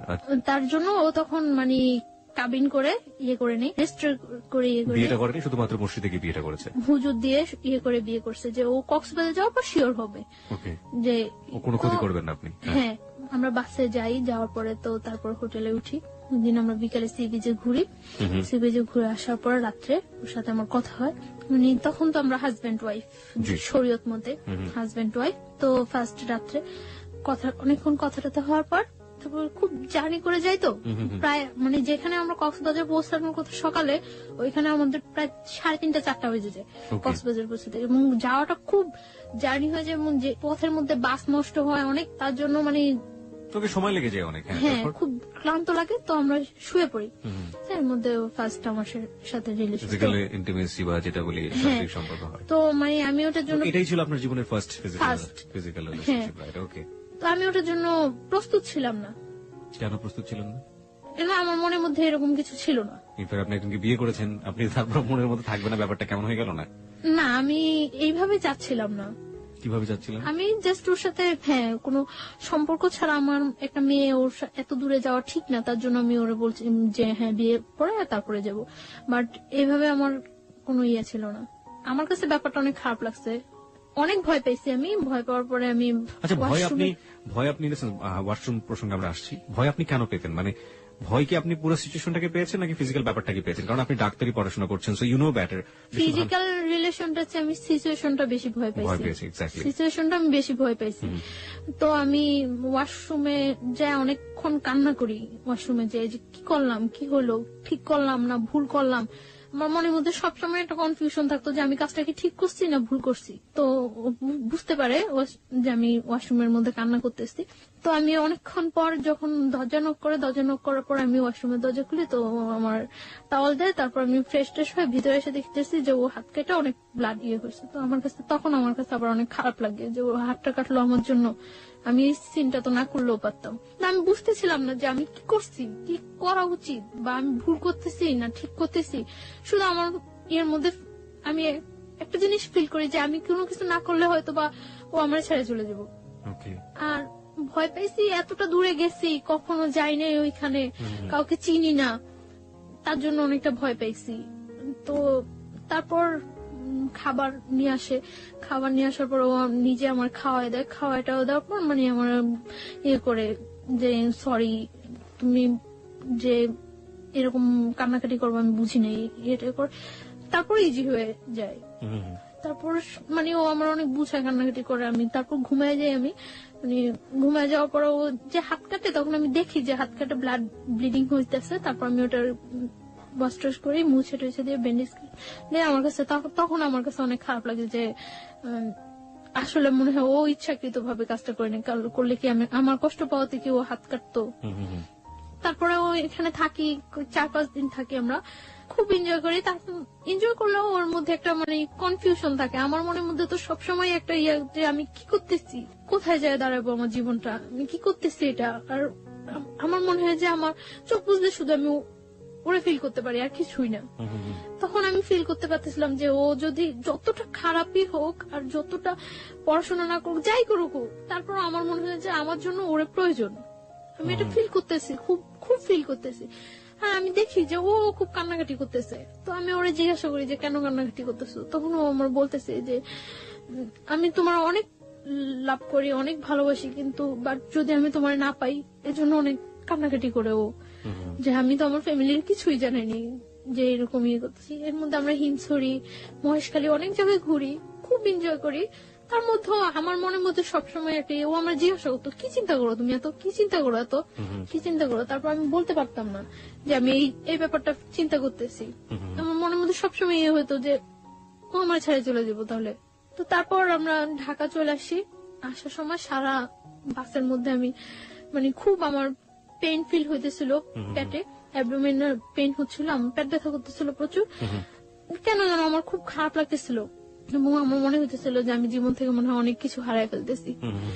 আস্তে আস্তেই মানে সারা রাত্র আমি ইয়ে করি যে আমি আর ওই বাসায় থাকবো না, যে যেভাবেই হোক আমার এই ওকে পাইতে হলে আমার এই ওয়েটা থেকে বের হয়ে আসতেই হবে যেভাবেই হোক।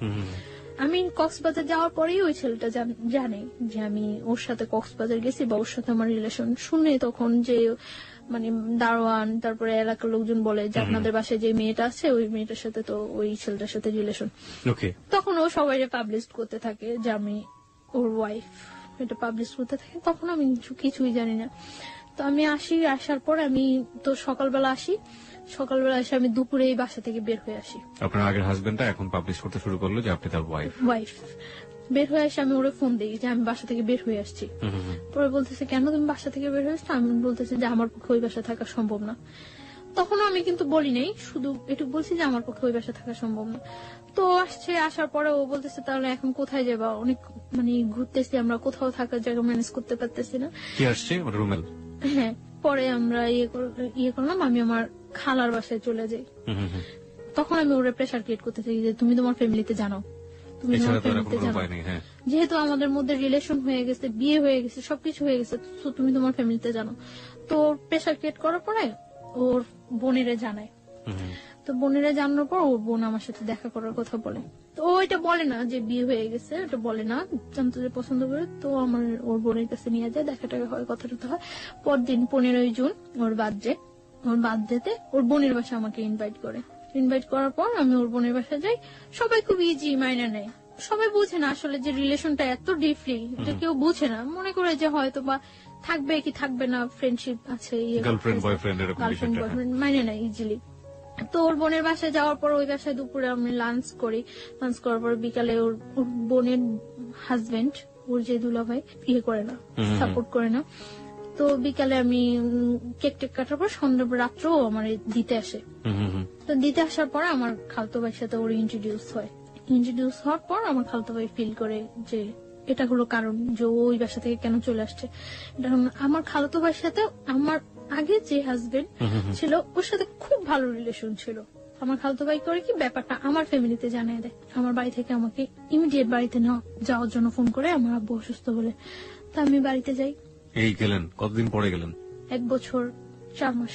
ওকে। আপনার ফার্স্ট হাজবেন্ড যাকে বলছেন আপনি, সে এই ঘটনার পর থেকে কোন সিন ক্রিয়েট করেনি? কারণ সে তো সন্ত্রাসী ছিল এক ধরনের। ও তো মানে গ্রামে থাকতো, শহরে ওর ততটা প্রভাব নেই। ও মানে খুব ঠান্ডা মাথায় কাজগুলো করতো, কোনো মানে করতো না, ও করছে যে একই এলাকার মধ্যে যখন ঘটনা আসতো, আমি যদি এটা পাবলিশ করে দিতে পারি আমার ওয়াইফ, তাহলে ও এখানে কখনো এস্টাবলিশড হতে পারবে না। কক্সবাজার যাওয়ার কিছুদিন আগে হঠাৎ করে ও যখন মানে আস্তে আস্তে শুনতে থাকে, তখন ও ওই ফ্ল্যাটটা ছেড়ে ওর মাকে বাড়িতে পাঠিয়ে দিয়ে একটা টিন শেড বাসা নেয় ওইখানেই, আপনারা যেখানে থাকতেন ওখানে টিন শেড বাসা নেয়। তো ওই বাসা আমার ওর সাথে উঠতে এখন বাধ্য। ওই বাসায় উঠি, 1 রুম বাসা, তো মানে যাতে সবাই জানতে পারে যে আমি ওর ওয়াইফ, এরকম একটা করে। ওই বাসা আমার মনে হয় 7-8 দিন থাকা হয়। তারপর তো আমি কক্সবাজারে চলে যাই। কক্সবাজার যাই আমি 6 তারিখ, আসি আমরা 12 তারিখ। তো আপনি যেটা বলছিলেন যে আপনার বাবার বাসায় গেলেন 1 বছর 4 মাস পর, সেখানকার থেকে আমরা শুরু করেন। না, আমার বাড়ি থেকে করে যে আমার আব্বু অসুস্থ, বাড়ি যাওয়ার জন্য বলে যে আমার কাকা, আমার যারা আছে সবাই বাড়ি যাচ্ছে। তো আমি কয়েকজনের কাছে ফোন দিই, কেউই জানে না আমার আব্বু যে অসুস্থ। তারপর মানে হঠাৎ করে শুনে আমি আর করতে পারি না, আমি আচ্ছা ঠিক আছে আমি আসবো। তো কিছুক্ষণ পর আবার সবাই ফোন দিয়ে বলতেছে হ্যাঁ তোমার আব্বু অসুস্থ। আমার কাছে ব্যাপারটা খুব লাগে। তা আমি ওরা বলতেছি যে আমার এইভাবে বাসায় বাড়িতে নিয়ে যেতেছে, আমি ওর সাথে হোস্টেল খুঁজতেছি তখন। তো বাড়িতে যেতে হবে, আমি বাড়ি যাওয়ার জন্য দুপুরে আমরা ওর কাছ থেকে বিদায় নিয়ে আসতেছি। ও রাস্তার মধ্যে দাঁড়ায় কান্না করতেছে, আমি চলে আসতেছি, ও কান্না করতেছে। আমার কাছে খুব খারাপ লাগতেছে তখন যে সেই জানুয়ারি মাস থেকে ওর সাথে আমার হইতেছে, কিন্তু কখনো আমি একটা দিন মনে হয় ওরে ছাড়া ওর সাথে আমার দেখা হয়নি, এরকম যায়নি। ও যখন রাস্তার মধ্যে দাঁড়ায় কান্না করতেছে তখন আমার কাছে খুব খারাপ লাগতেছিল যে আমি যাব না। তারপর আমি বাড়িতে যাই। যখন আমি লঞ্চে উঠার পর মানে কিছুটা যাওয়ার পর আমি জানতে পারি যে আমার খালতো ভাইটা ফিক করে আমাকে বাড়িতে নিয়ে যাচ্ছে। তখন আমার মানে লঞ্চের মধ্যে বলতেছে যে তুই যে কাজটা করছো কাজটা কি ঠিক? আমার খালতো ভাইটা আমার ইমিডিয়েট 6 মান্থের ছোট। তো ও যে আমাকে লাইক করতো, পছন্দ করতো, সেটা আমি কিছুই জানতাম না। আমি হঠাৎ দেখতেছি ও আমার পা ধরে বলতেছে যে আমি তোর অনেক ভালোবাসতাম, তুই যে এই কাজটা করবে আমি কখনো বুঝিনি। হ্যাঁ, আশ্চর্য হয়ে যায় যে ওর কি বললো এটা। পরে আমি বলছি কি কা? পরে বলতেছে তুই এইরকম একটা ছেলের সাথে করতেছিস, করতেই পারি, এটা আমার life. Let me ask you one thing. আপনার কি ফার্স্ট লাইফটা সম্পর্কে সে জানতো না যে আপনি হ্যাঁ জানতো। তারপরে এবং ফার্স্ট লাইফটা আমার যতটুক মানে সাপোর্ট করার ও আমার তখন করতো, যে এইভাবে এইভাবে তুই বাইরে আসবি ওইখান থেকে, এইভাবে এইভাবে ইয়ে করবি।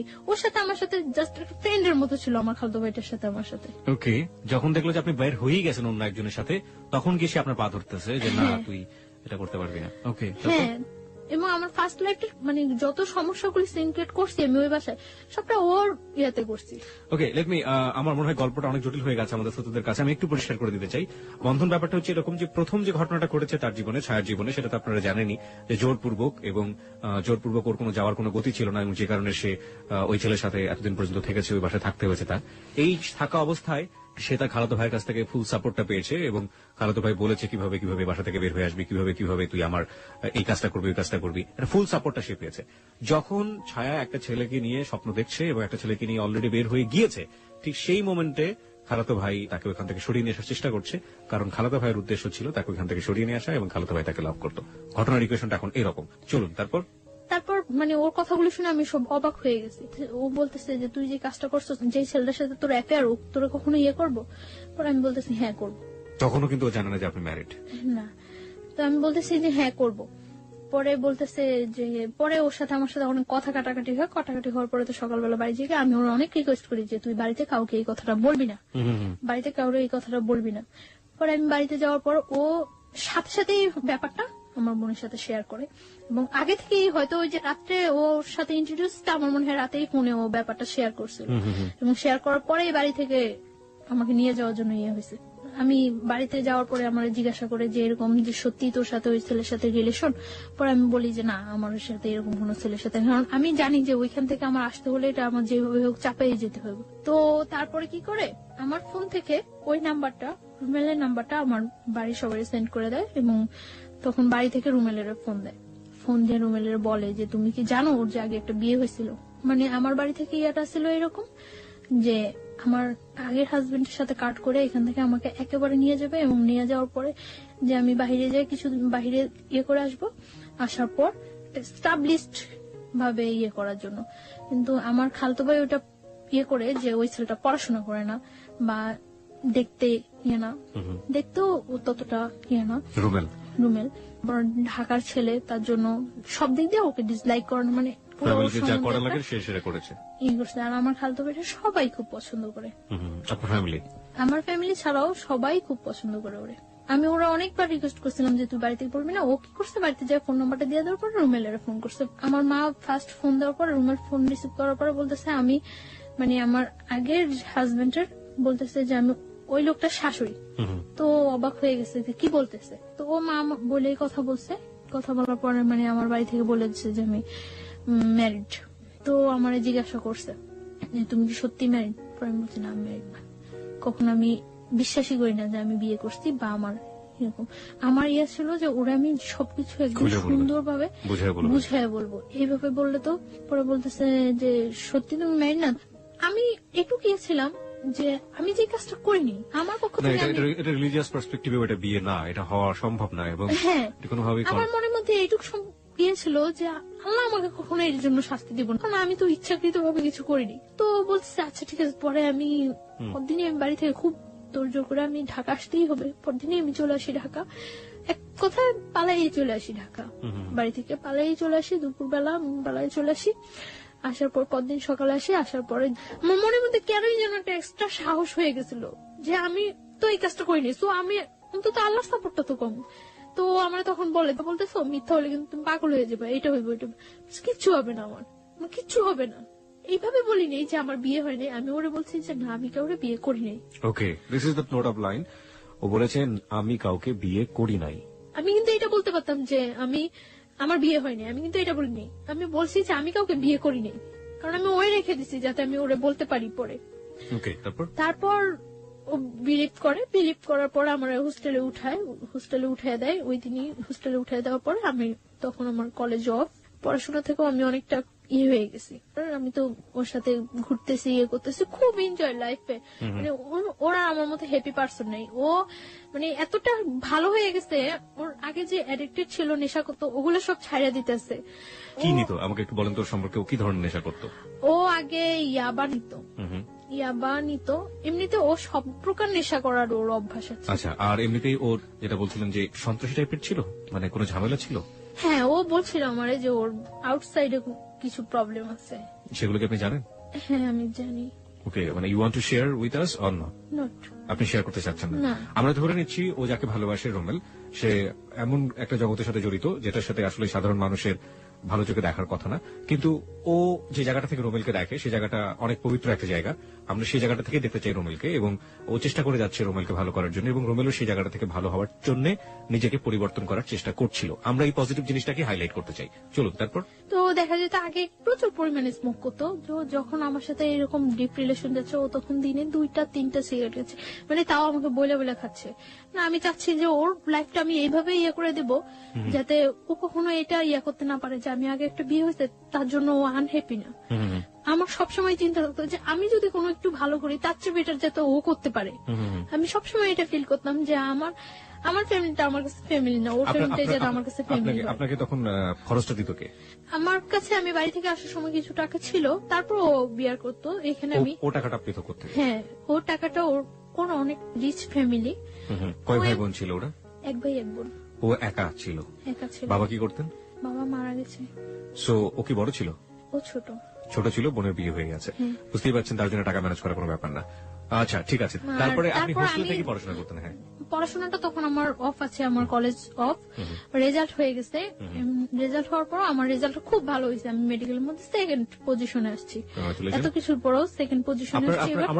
আমরা বারবার একটু ইন্টারাপ্ট করছি কারণ যে আপনার ফার্স্ট যিনি জোর করে আপনাকে বিয়ে করলেন, ওনার অ্যাক্টিভিটি ওই সময় কি ছিল? উনি কি করছেন? উনি তখন ফোন দিচ্ছে, ফোন দিয়ে এটা ওটা বলছে, করছে, বাট কখনো আমার সামনে আসছে না। রোমেলকে ট্রাই করেছে? রোমেলকে ফোন দিয়ে কথা বলেছে? না, আমার ফোনে ফোন দিয়ে কথা বলছে। রুমেলের সাথেও আমার ফোনে ফোন দিয়ে কথা বলছে, বাট ও কখনো সামনে আসছে না। আমার ইচ্ছা ছিল যে ও যদি কখনো সামনে আসে তাহলে আমি সবটা সামনে ক্লিয়ার করে দেব। আমি তার জন্য বারবার রুমেলকে বলতাম, মানে তখন তো ও জানতো না। তখন ওই ছেলেটা মানে বলতো, তখন আমি তো বলিনি, ওই ছেলেটা বলতো। তখন আমি বলতাম যে আচ্ছা, ওই ছেলেটা তুমি সামনে আসতে বলো। সামনে আসার পরে আমি বুঝছিলাম যে ওই ছেলেটা যদি সামনে আসে, সামনে আসার পরে আমি সব ক্লিয়ার। আপনারা খুব সুন্দর একটা সময় পার করছিলেন দুজনে মিলে। হ্যাঁ, ওখান থেকে শুরু করতে চাই। হ্যাঁ, খুব সুন্দর যাচ্ছিল। এর মধ্যে আমি রোজার ঈদে আমি বাড়ি যাই।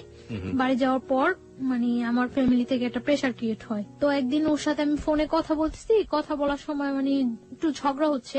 তো ঝগড়া হচ্ছে মনে আমি ওরা বলতেছি যে নিজের ওয়াইফের সম্মান দিতে পারো না, কথাগুলো বলতেছি। আমার আম্মু আরেক রুম থেকে শুনতেছে, আমি জানি না যে শুনতেছে। তো আমার আম্মু আমার জিজ্ঞাসা করলো যে কি ব্যাপারটা কি। পরে আমি চুপচাপ ছিলাম। তো চুপচাপ থাকার পর আম্মু আমাকে অনেকক্ষণ বকাবকি করলো। তো আমি পরে ওরে ফোন দিছে মনে আমি বলতেছি যে তোমার জন্য আমি আজকে এতগুলি বকা শুনলাম। পরে ও আমার মার ফোনে ফোন দিছে মনে আমার মা বলতেছে যে ব্যাপারটা কি আসলে তোমাদের। তো আমার মাকে বলতেছে যে আপনারা কেউ ওর সাথে খারাপ বিহেভ করবেন না। পরে বলতেছে তুমি এই কথা বলতেছো না? তো ও বলতেছে যে ও আমার ওয়াইফ, আপনারা ওর সাথে কেন খারাপ বিহেভ করবেন? তো আমার মা বলতেছে ও যে তোমার ওয়াইফ, এটা কাগজপত্র আছে তোমার কাছে? পরে বলতেছে হ্যাঁ আছে। তো আমার মা বলতেছে যে কত টাকা কাবিন করে তুমি আমার মেয়ের বিয়ে করছো? পরে ও বলতেছে 50 লাখ টাকা। সত্যি করে বলো, তোমার সাথে ওর বিয়ে হয়েছে? পরে বলতেছে হ্যাঁ, ওর আমার সাথে বিয়ে হয়েছে। আপনারা ওর ইচ্ছাগুলো আটকে রাখতে পারবেন না, আমি কিন্তু জোর করে হলো ওর কাগজপত্র দেখায় আইনের ব্যবস্থা নিয়ে ওরে নিয়ে আসবো। আমার জিজ্ঞাসা করছে মতো আমি বলতেছি হ্যাঁ হয়েছে। আস্তে আস্তে চুপচাপ হয়ে গেছে এবং চাইতেছে যে ওর সাথে ফেস টু ফেস দেখা করে কথা বলে করার জন্য। পরে রোজার ঈদের পরে আমি ঢাকা চলে আসছি। আমি আসার পরে আমরা সিলেট যাই ঘুরতে। ওর ফ্যামিলি থেকে জান না যে আমার নিয়ে সিলেট যায়, তখনও জান না যে কি হয়। তো আমি সিলেট থেকে আসার পরে এখন বলি যে তুমি তোমার বাসায় বলো যে আমার ফ্যামিলির সাথে কথা বলার জন্য। তো ওর বাসার কিছুতে এটা বলতে পারে না। আমি ওর বাসায়ও যাই, তখন ওর বাসায়ও যাতায়াত করি, ফ্যামিলির সবার সাথে আমার সাথে পরিচয় আছে। তো আমি একদিন ওর বাসায় যাই। বাসায় যাওয়ার পরে আমার সামনে ওর বোনের আমি সিরিয়াসলি বলি, বাট ও হাসতেছে। তো ওর বোন এটাও ততটা সিরিয়াসলি নেয় না। কিছুদিন পরে আমার আব্বু আম্মু ঢাকা আসে। আমার মার সাথে ফেস টু ফেস দেখা করার পরে আমার মা বলছে ওরা যে তুমি কি করতে চাও এখন? তো কি করে ও আমার বলে যে কাগজপত্র করে আমরা কাজী দিয়ে করি, রেজিস্ট্রেশন করি। আচ্ছা ঠিক আছে, ওকে। অগাস্টের 12 তারিখ আমরা বিয়ে করি। ও বলে যে 1 লাখ টাকা কাবিন করবো। আমি সেটাই রাজি হয়ে যাই, কারণ আমার মনের মধ্যে কোনো টাকাটা কোনো ফ্যাক্টই ছিল না। ও বলে যে 1 লাখ টাকা কাবিন করবো, আমি ওকে ডান 1 লাখ টাকা কাবিন। ওরা যেভাবে করছে, ওর ফ্রেন্ড নিয়ে গেছে, যেভাবে করছে ওইভাবে। তো বিয়ে করার পরে ও এখন আর আমার বাইরে রাখবো না, ওর বাসায় নিয়ে যাবে। তো আমি চাইছিলাম যে তখন কিছুদিন বাইরে থাকি এবং ওর সাথে আমি ব্যাপারটা শেয়ার করি, কিন্তু ও খুব তোড়জোড় করে বাসায় নিয়ে যাওয়ার জন্য। ওর দুলাভাই ওরে বলে যে বিয়ে যখন করছো তখন বউ বাইরে রাখবা কেন। ওর বোন এর আগে আমার ফোন দেয়, বাসায় যাওয়ার আগে ওর বোন আমার ফোন দেয়, ফোন দিয়ে বলে যে তুমি আইসো না বাসায়, তুমি আইসো না, ও কোনো কাজ করে না, তোমার কি খাওয়াইবো, তোমার খাওয়াইতে হইলে আমাকে ওই খাওয়াইতে হইব, তুমি এখন আইসো না। আমি তখন মনে মনে ফিল করতেছিলাম যে ও যদি কিছু নাও করতে পারে কখনো, আমি তো করতে পারবো। ও যদি কিছু নাও করে, আমি ওর মতো ওর ফ্যামিলিতে বিয়ার করা আমার পক্ষে কোনো ইয়ে হবে না, যেহেতু আমি ইয়েটা কন্টিনিউ করতেছি এবং আমার রেজাল্টটা এত ভালো, তো আমার এটা কোনো প্রবলেমই হবে না। তো ও নিতে আসে আমারে হোস্টেলের ওইখানে, তো আমি যাই ওর সাথে, বাসায় যাই। ওর বাসায় যাওয়ার পরে ওর মা কিছুতেই আমার সাথে ইয়ে করতেছে না। তারপর ওর বোন আসে, তো মোটামুটি ভাবে তো মাইনে নেয়। তখন ওর সাথে আমার থাকতে দেওয়া হয় না, আমি ওর মার কাছে থাকি, ওর রুমে থাকে। তো এটা ওর কাছে অনেক ইয়া লাগে যে আমি এই পাশে থাকি। ও বারে বারে আমার কাছে ডাকে, আমাকে রাতে 12টার দিকে ডাকে, তো আমি ওর রুমে যাই। ও ফুল সাউন্ডে গান ছাড়ে রুমের মধ্যে, ফুল সাউন্ডে গান ছাড়ার পর ও আমার সাথে কথা টথা বলে, তো অনেকক্ষণ ওই রুমে থাকি, মানে থাকি কি হাজবেন্ড ওয়াইফ রিলেশন। হ্যাঁ, তারপর আমি বলি যে মা কি মিন করবো, আমি চলে যাই। ও বলতেছে না তুমি এখানে ঘুমাও, প্রবলেম নাই। আমি বলছি না আমি চলে যাই। পরে আমি মানে মার রুমে চলে আসি, মার কাছে ঘুমাই। তো এভাবে 3 দিন চলে যায়। 3 দিন পরে ওই এলাকার লোকজন আস্তে আস্তে জানতে থাকে, মানে সবাই তখন যখন বউ দেখতে আসে সবাই আস্তে আস্তে এইভাবে, তো আস্তে আস্তে ওই এলাকার লোকজন জানতে পারে যে আমার সাথে ওর বিয়ে হয়েছে। তো এলাকার লোকজন বলে যে এই মেয়েটার আগে একটা বিয়ে হয়েছে, এরকম ইয়ে করে, মানে ওই বাসায় কেউ এটা খুব স্বাভাবিক ভাবে তো মানে মানেই না, খুব অস্বাভাবিক হয়ে যায় সবাই, অস্বাভাবিক হয়ে যায়। তারপর আমি ওরে বলি যে তুমি কি চাও, তুমি আমার রাখতে চাও নাকি, রাখতে চাইলে চলো আমরা এখান থেকে অন্য কোথাও চলে যাই, সবকিছু সিচুয়েশন ঠিক হয়ে গেলে তারপর চলে আসবো। ওরা আমি এটা বলি, ও আমার ফুললি সাপোর্ট দেয়। আমি যে কোনো একটা কিছু করব বা সবাইকে আমি কিছু বলবো বা কোনো একটা, ও আমার সবসময় চাপায় রাখে এবং ওটা ফুললি সাপোর্ট দেয় যে না সবকিছু ঠিক হয়ে যাবে, সবকিছু ঠিক হয়ে যাবে। ওর উপরেই আমার 100% ভরসা থাকে। এভাবে ইয়া হইতেছে, আমার বাড়িতে ফোন করছে, ওর বোন দুলাভাই ফোন করছে। ফোন করার আগে আমার বাড়িতে অনেক হুমকি টুমকি দিয়ে থ্রেট করে যে আমি এখানে আসছি, আমার যে কোনো একটা প্রবলেম করবো আমার এসে নিয়ে যাওয়ার জন্য ইয়ে করে। তো আমার বাড়ি থেকে অনেক রিকোয়েস্ট করে যে ওর সাথে কিছু করে না, আমরা ওরে নিয়ে আসার ব্যবস্থা করতেছি, আমরা আসতেছি। তো আমার বাড়ি থেকে আমার ফ্যামিলি পার্সনরা আসে, আমার মা আসে।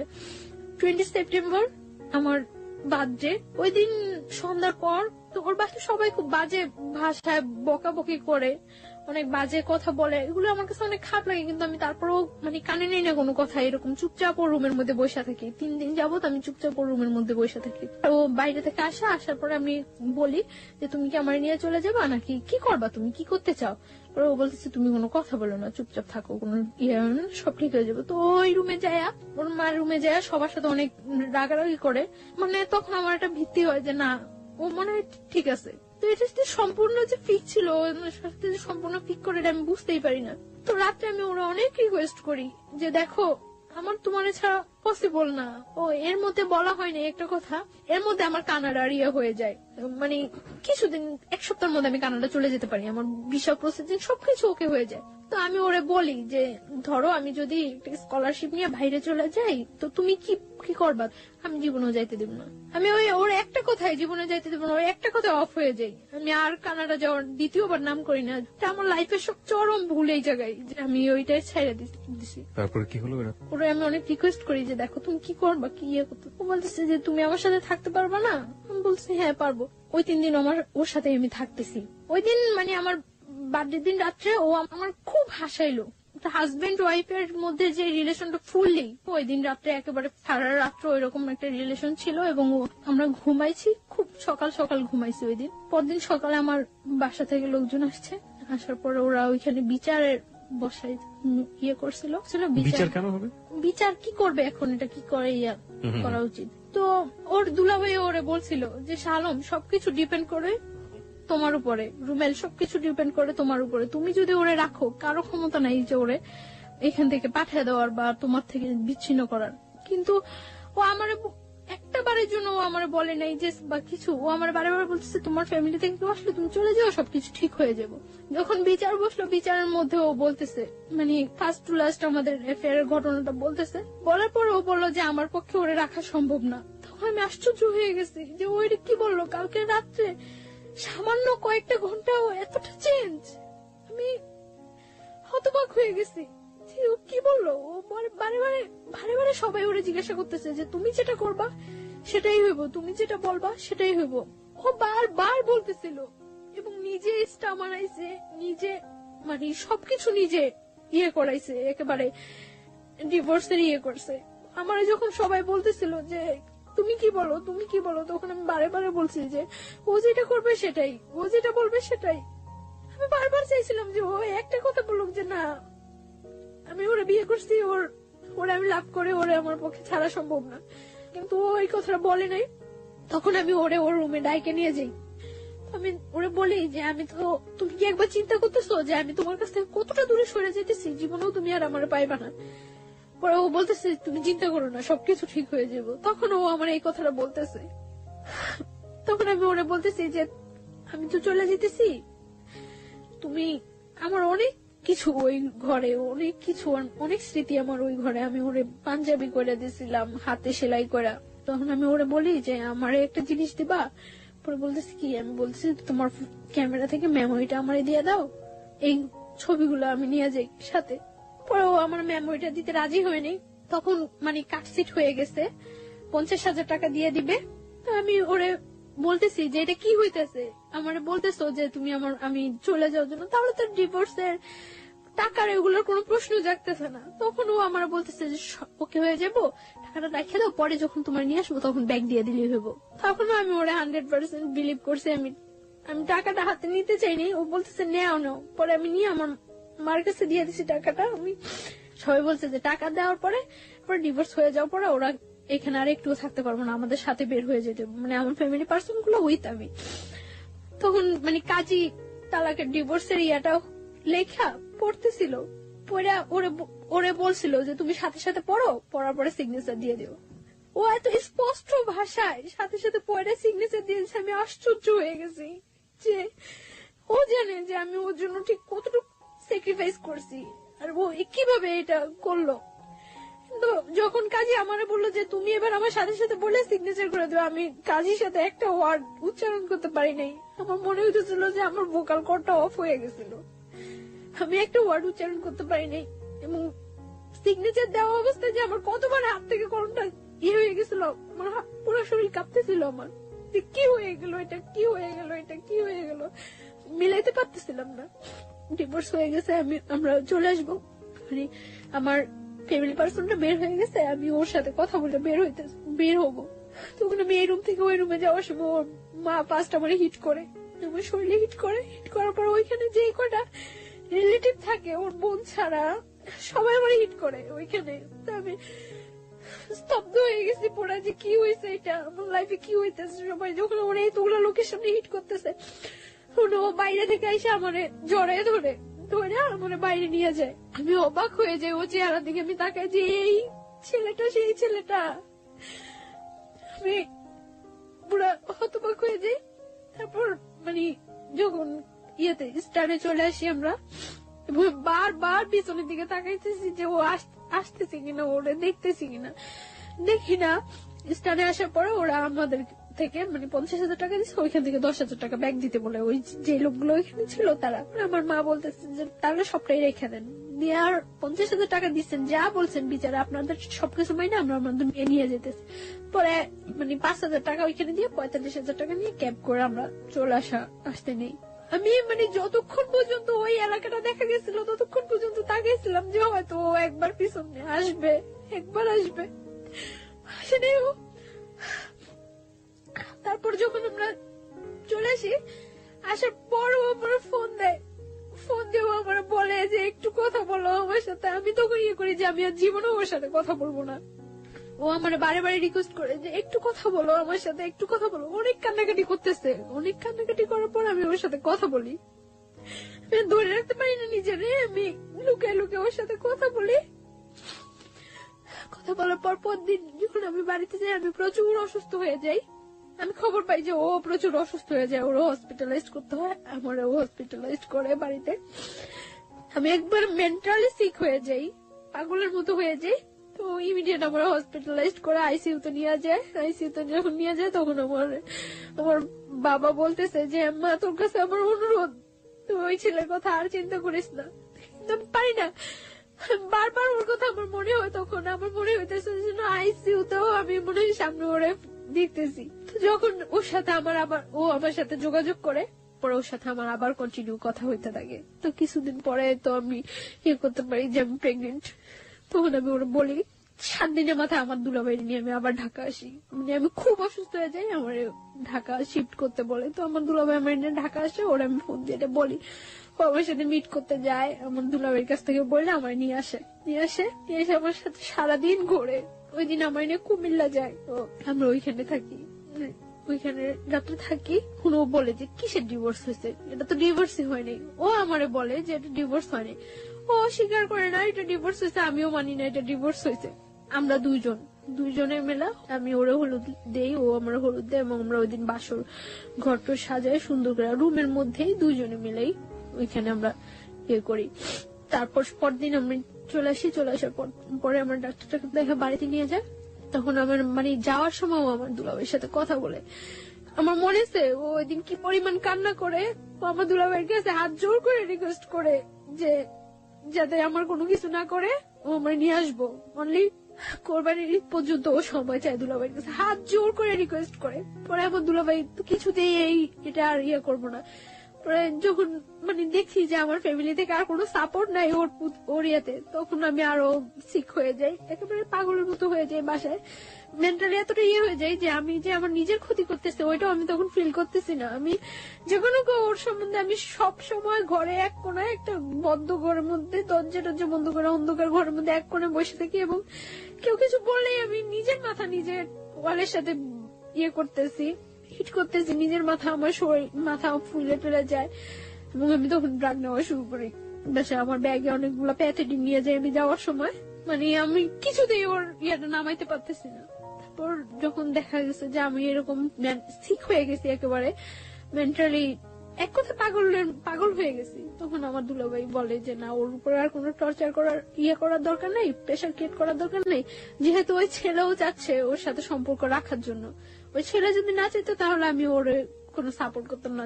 ছেলে যেহেতু নিজে আমার কাছে হাত জোর করে কাইনাকাটা অনুরোধ করছে, সো থাকুক, ওর মতো থাকতে দেন। ছেলে তো বলছে কোরবানি ঈদের পরে ওরে নিয়ে যাবো। তো এর মধ্যে তখন তো আমি ওর জানে আমি প্রেগনেন্ট, আমি ওরে বলি প্রেগনেন্ট।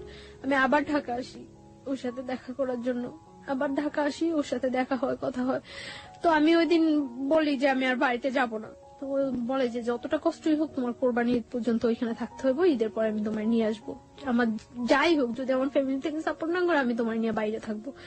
তো এই কথা হয় ওর সাথে। তারপর এভাবে চলতে থাকে কোরবানি ঈদ পর্যন্ত। আমি ওর সাথে কন্টিনিউ কথাবার্তা বলি। এর মধ্যে আমার মাও মাঝে মাঝে ওর সাথে কথা বলে জিজ্ঞাসা করে যে তুমি কি করবা, কেন তুমি এইভাবে সম্পর্কটা আগে নিতেছো, যা হয়েছে ওইখানেই ফিনিশ করে দিতা। তো ও বলতেছে না মা, আমার পক্ষে ওরে করা সম্ভব না, আমি ওরে নিয়ে আসবো। তখন আমার মা ওরে বলতেছে তুমি ওরে নিয়ে আসবা, হয়তো দেখা গেছে 2-4 মাস তুমি ওরে নিয়ে থাকতেছো, তারপরে তোমার ফ্যামিলির কেউ তোমার করলো, তুমি তোমার ফ্যামিলির টানে চলে যাবে আবার, তখন ওর কি হইব। পরে বলতেছে না, কখনোই এরকম করবো না আমি আর। তো এইভাবে করতে থাকে। কোরবানি ঈদের পরে ও আমাদের বাড়িতে যায়। তখন তো 1 মান্থ ওভার হয়ে গেছে আমি প্রেগনেন্ট। হ্যাঁ, ও আমাদের বাড়িতে যায়। পরে আমি কেউ জানাই না বাড়িতে এই ব্যাপারটা যে আমি প্রেগনেন্ট। তখন আমার বাড়িতে যাওয়ার পরে যেভাবে একটা গেস্ট আসলে যা করা হয় ঠিক ওর সাথে ওই ব্যাপারটাই খুব সুন্দর ব্যবহার করছে সবাই। সকালবেলা ব্রেকফাস্ট করতে দেওয়া হয়েছে, নাস্তা টাস্তা করতে দেওয়া হয়েছে। তো ওর জন্য পিঠা টিঠা অনেক কিছু করা হয়েছে। তারপরে ওরে মানে আমার দুলাভাই জিজ্ঞাসা করছে যে তুমি কি করতে চাও এখন, আমরা কি নতুন করে তোমাদের বিয়ের অ্যারেঞ্জ করবো, তোমার বাড়িতে জানাবো, তোমার বাসায় জানাবো তুমি যে এখানে আসছো, না কি করবো। পরে ও বলতেছে না কিছু করে না, আমার আর অল্প কটা দিন সময় দেন, আমি ওরে নিয়ে যাবো। ভাইয়া বললো তাহলে তুমি এখানে থাকতে পারবে না, দেখো ওদের তো ভাইও নাই, এই বাসা থাকলে কে কি মিন করে, তাহলে বেটার হয় তুমি চলে যাও, তুমি যখন তোমার সময় হবে তখন তুমি আইসো। পরে সবার মন খারাপ হয়ে যায় যে কি বললো ছেলেটা, এতদিন পর্যন্ত ছেলেটা আমাদেরকে একটা কথা করে রাখছিল, এখন কি বললো। তারপর আমি ওরে জিজ্ঞাসা করি যে তুমি করো, তখন ও আমার বলতেছে যে আমার আর অল্প কটা কিছু দিনের সময় দাও। তারপর ও দুপুর বেলা যখন ও চলে আসে, ভাইয়া ওরে মানে আসার ভাড়াটা পর্যন্ত দিয়ে দেয়। মানে ওর সাথে এরকম ভদ্র আচরণ করছে যে ওর বাসায় যে আমাদের সাথে কি বিহেভটা হয়েছে ওরা কেউ ইয়ে করে নেই, সবাই শুধুমাত্র আমার দিকে তাকায়। তখন কিন্তু আমরা সবাই বলছিল, দেখো তুমি যে ছায়া, এখন যদি তুমি শক্ত হও তাহলে কিন্তু আমরা এখন কিছু করতে পারি। ওরা আটকে রেখে কিন্তু ওর বাড়িতে ফোন দিয়ে ইয়ে করতো। আমি বলছি ইম্পসিবল, ও তো বলে আসেনি যে ও আমরা বিয়ে করতে আসতেছে। তো আমি ওর সেফলি ওইখান থেকে যেভাবেই হোক সেফলি, যতটা ইয়া হয়েছে আমার উপরে হয়েছে, ব্লেম যা হয়েছে আমার উপরে হয়েছে, আমি ওরা সেফলি পাঠিয়ে দিছি। তখন আমি ওরা বলছি যে কি করবা। তো ও আসার পর 2-3 দিন খুব তোর জোর বাসা টাসা দেখতেছে, ও আমার নিয়ে আসবো। তো হঠাৎ করে একদিন বলতেছে যে আমার পক্ষে তো পসিবল না। কি বললা এটা, যেটা একবার ভেঙে গেছে যাইতো, তখন আমি পাগল হয়ে যেতাম, যা হয়ে যেতাম, তখন ইয়ে হয়ে যেত, আমার ফ্যামিলি আমার নিয়ে আসছে। এখন তুমি এটা কি বললা? পরে আবার বলতেছে যে না ঠিক আছে। তো এখন তো দিন যাইতেছে, আমার বাসায় জানাজানি হয়ে যায় যদি যে আমি প্রেগনেন্ট, তাহলে তো একটা প্রবলেম। হয়তো আমার বাসায় জানাজানি হয়ে গেলে ওর বিরুদ্ধে যে কোনো একটা অ্যাকশন নিবে, সেটা আমার মনের মধ্যে আরো একটা ভয় কাজ করতেছে। আমি আসলে অনেক বেশি থান্ডার্ড হয়ে গেছিলাম। আমার মনে হচ্ছে আমার লিসনাররা ভাববে যে আমি এখানে নাই। আমি ওর কান্নার শব্দ শুনে আসলে অনেক বেশি থান্ডার্ড হয়ে গেছে, আমার নিজের চোখে পানি চলে আসছে, আমি আসলে কথা বলতে পারছিলাম না। গল্পের একেবারে শেষ দিকে আমরা চলে এসেছি। আমি কিছু কোশ্চেন আপনাকে করতে চাই। প্রথম প্রশ্নটা হচ্ছে, আপনি কয় মাসের প্রেগনেন্ট এই মুহূর্তে? 4 months। 4 month। মানে what's your decision about your baby? আমি আমার বেবিটা রাখতে চাই, by at any cost. Any কষ্ট। যদি আপনার হাজবেন্ড ডিভোর্স দিয়ে দিয়েছে এবং ওটাই যদি বলবৎ থাকে, তাহলেও কি আপনি আপনার বেবিটা রাখতে চান? তাহলে কিভাবে সম্ভব? ওকে। ও আচ্ছা, আর আরেকটা যেটা, সেটা হচ্ছে যে আপনার প্রথম হাজবেন্ড আর পরবর্তীতে যোগাযোগ করেনি? না, ওর সাথে পরবর্তীতে ও আর কোনো ইয়ে যোগাযোগ করেনি, কোনো কিছু ইয়ে হয়নি। আর ওর সাথে, ও কি ডিভোর্স দিয়ে দিয়েছে? হ্যাঁ, ওর সাথে আমার ফ্যামিলি থেকে Divorce কার্ড সিট, হ্যাঁ, যখন ফার্স্টলি আমার বাড়িতে নিয়ে যায় তখনই ওর সাথে ডিভোর্স হয়ে কার্ড গেছে। সিট করে ওকে, দিয়েছে। সেকেন্ড হাজবেন্ড যে ছিল তার সাথে এখন বর্তমান কতদিন যাবত আপনার যোগাযোগ হয়নি? এখন এই শুক্রবার থেকে হচ্ছে না। লাস্ট এর মধ্যে আমি যখন আপনাদের কাছে ফোন করছিলাম তার কিছুদিন গ্যাপ ছিল, তারপর ও আবার আমার কাছ থেকে 1 সপ্তাহ সময় নিছিল। ওর অবস্থা হচ্ছে, কখনো ফ্যামিলির কাছ থেকে ও মোটিভেট হচ্ছে, কখনো আপনার কাছ থেকে। ও আসলে সিদ্ধান্ত নিতে পারছে না সিদ্ধান্ত নিতে পারতেছে না যে ও আসলে কি করবে। হ্যাঁ, এবং ও এখন খুব প্রচুর অ্যাডিক্টেড হয়ে গেছে, সারা দিন রাত নেশা করে এবং এই অবস্থায় থাকে। আপনি যে বলছিলেন যে আপনি মাঝখানে ড্রাগ নিচ্ছিলেন, আপনি কি এখন সেই ড্রাগ নিচ্ছেন? মানে আমি যখন ঢাকা চলে আসছি তখন থেকে আমি আর ড্রাগ নিচ্ছি না, কারণ আমার এখন ড্রাগ নিলে তো এটা আমার বেবিটার উপরও। আমি এই গল্পটা শোনার পরে আমার কাছে মনে হয়েছে যে আমাদের এই যে নিষ্পাপ দুটো প্রাণ, বা এই যে আজকে ছায়া যে জায়গাটায় দাঁড়িয়ে আছে, সেই ভুলের গুলোর জন্য আসলে কারা দায়ী? প্রথমত তার ফ্যামিলি, এবং দ্বিতীয়ত হচ্ছে যে ছেলেটা বিয়ে করলো তার ফ্যামিলি। লাস্ট আমি আর একটু শেষ করতে চাই। জি প্লিজ। যেদিন আমি ঢাকা আসছি ওই দিন ও আমার ভোরবেলা আনতে গেছে, আনার পর ভোরবেলা আসিনি, আমার একটা হোটেলে উঠছে, উঠার পর 1টা পর্যন্ত আমরা হোটেলে ছিলাম।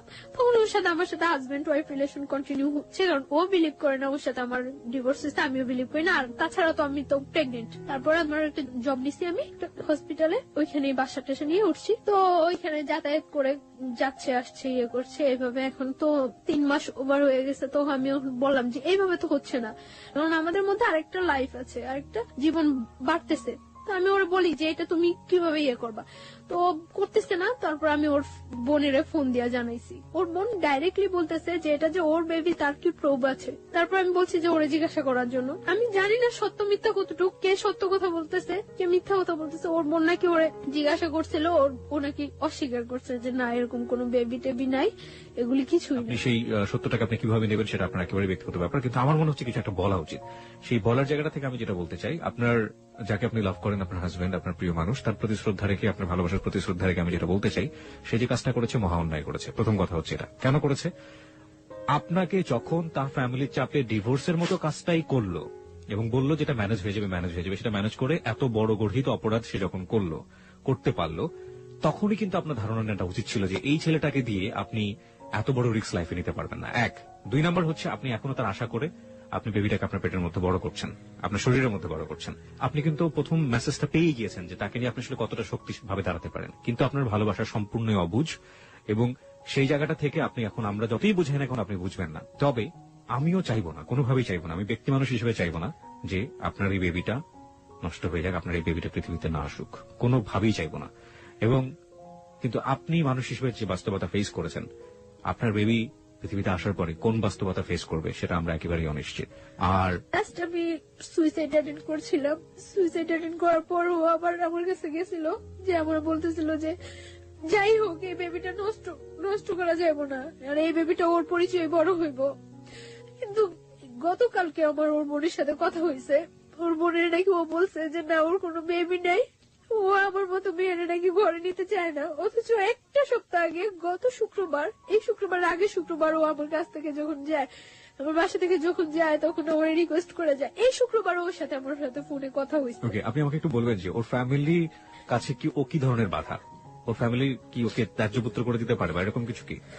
আমি জানি না ওর ফ্যামিলি থেকে ওরা কি করবো না করবো, আমি এটা ইয়ে করতে পারি না। তবে আমার মনে হয় না কোনো মা কোনো বোন চায় যে তার ভাইটা বা তার সন্তানটা কষ্টে থাকুক, এটা কেউ চায় না। আমি জানি ও আমার অনেক লাভ করে এবং আমার জন্য, ওই যে বললাম না, এখন 24 ঘন্টা ও শুধু নেশা করে, 24 ঘন্টা। শুধু এটাই বলতে চাই যে যেই ছেলেটা এতটুকু পরিমাণে ইয়ে করে, এটা বোঝা উচিত যে সে আমার কতটুকু লাভ করে। আর শুধু সে একটাই, আমার কাছে ওর একটা চিঠি আছে যে ও যাওয়ার আগে রেখে গেছিল আমার বাসায়। চিঠিটা কি আছে আপনার কাছে? হ্যাঁ। Give me that letter. আচ্ছা, আপনার অনুমতি পেলে আমরা চিঠিটা পড়তে পারি, রাইট? ওকে, এই চিঠিটা দিয়ে আমাদের গল্পটা শেষ হবে। আমি চিঠিটা পড়তে চাই। ও লিখেছে হচ্ছে আমাকে, প্রথমটা ছিল আমাকে ভুল বুঝো না, ভালোবাসি। তারপর লিখেছে জান জানো আমার সারাটা জীবন কান্না করে কাটাতে হবে। আমি জানি যা করছি সব ভুল, কিন্তু আমি কি করব? মা বোন পাড়া প্রতিবেশী একদিকে, তুমি একদিকে, কি করব জানি না। আমার কপালে হয়তো লেখা ছিল সারা জীবন তুমি আমার থাকবে, কিন্তু সেটা আর হলো না। আল্লাহ যা করে ভালোর জন্য করে, ভালো থাকবা, ঠিকমতো চলাফেরা করবা, নিজের যত্ন নিবা। আর আমি নেশা করতে করতে হয়তো কোনো রাস্তা বা মেডিকেলে থাকবো, মৃত বা জীবিত। এটাই আমার জীবন। চোখের পানি আটকাতে পারিনি, তাই তোমার খাতাটা নষ্ট হলো। হ্যাঁ, এবং সেটা ঠিকই আছে। ও যেটা বলেছে যে খাতার এক পাশটা অনেক ভিজে গিয়েছে। খাতা মানে হচ্ছে আসলে যে পেজটাতে লিখেছে সেটা অনেকটা ভেজা, এবং ভেজার কারণে কলমের কালিগুলো নষ্ট। চলে গেলাম, ভালো থেকো, আই লাভ ইউ। আচ্ছা, আরো অনেক অনেক কথা লিখেছিল, লাভ ইউ টু। আচ্ছা, অনেক অনেক অনেক, কোনো ভুল করলে ক্ষমা করো। তোমার ভালোবাসা সেটা সারা জীবনও ভোলার মতো না। এক জীবন, দুই জীবন, তিন জীবন, শত শত জীবন পেলেও ভুল বোঝো না, শুধু তোমাকে চাই, তোমাকে চাই। আই লাভ ইউ চান, সোনা পাখি।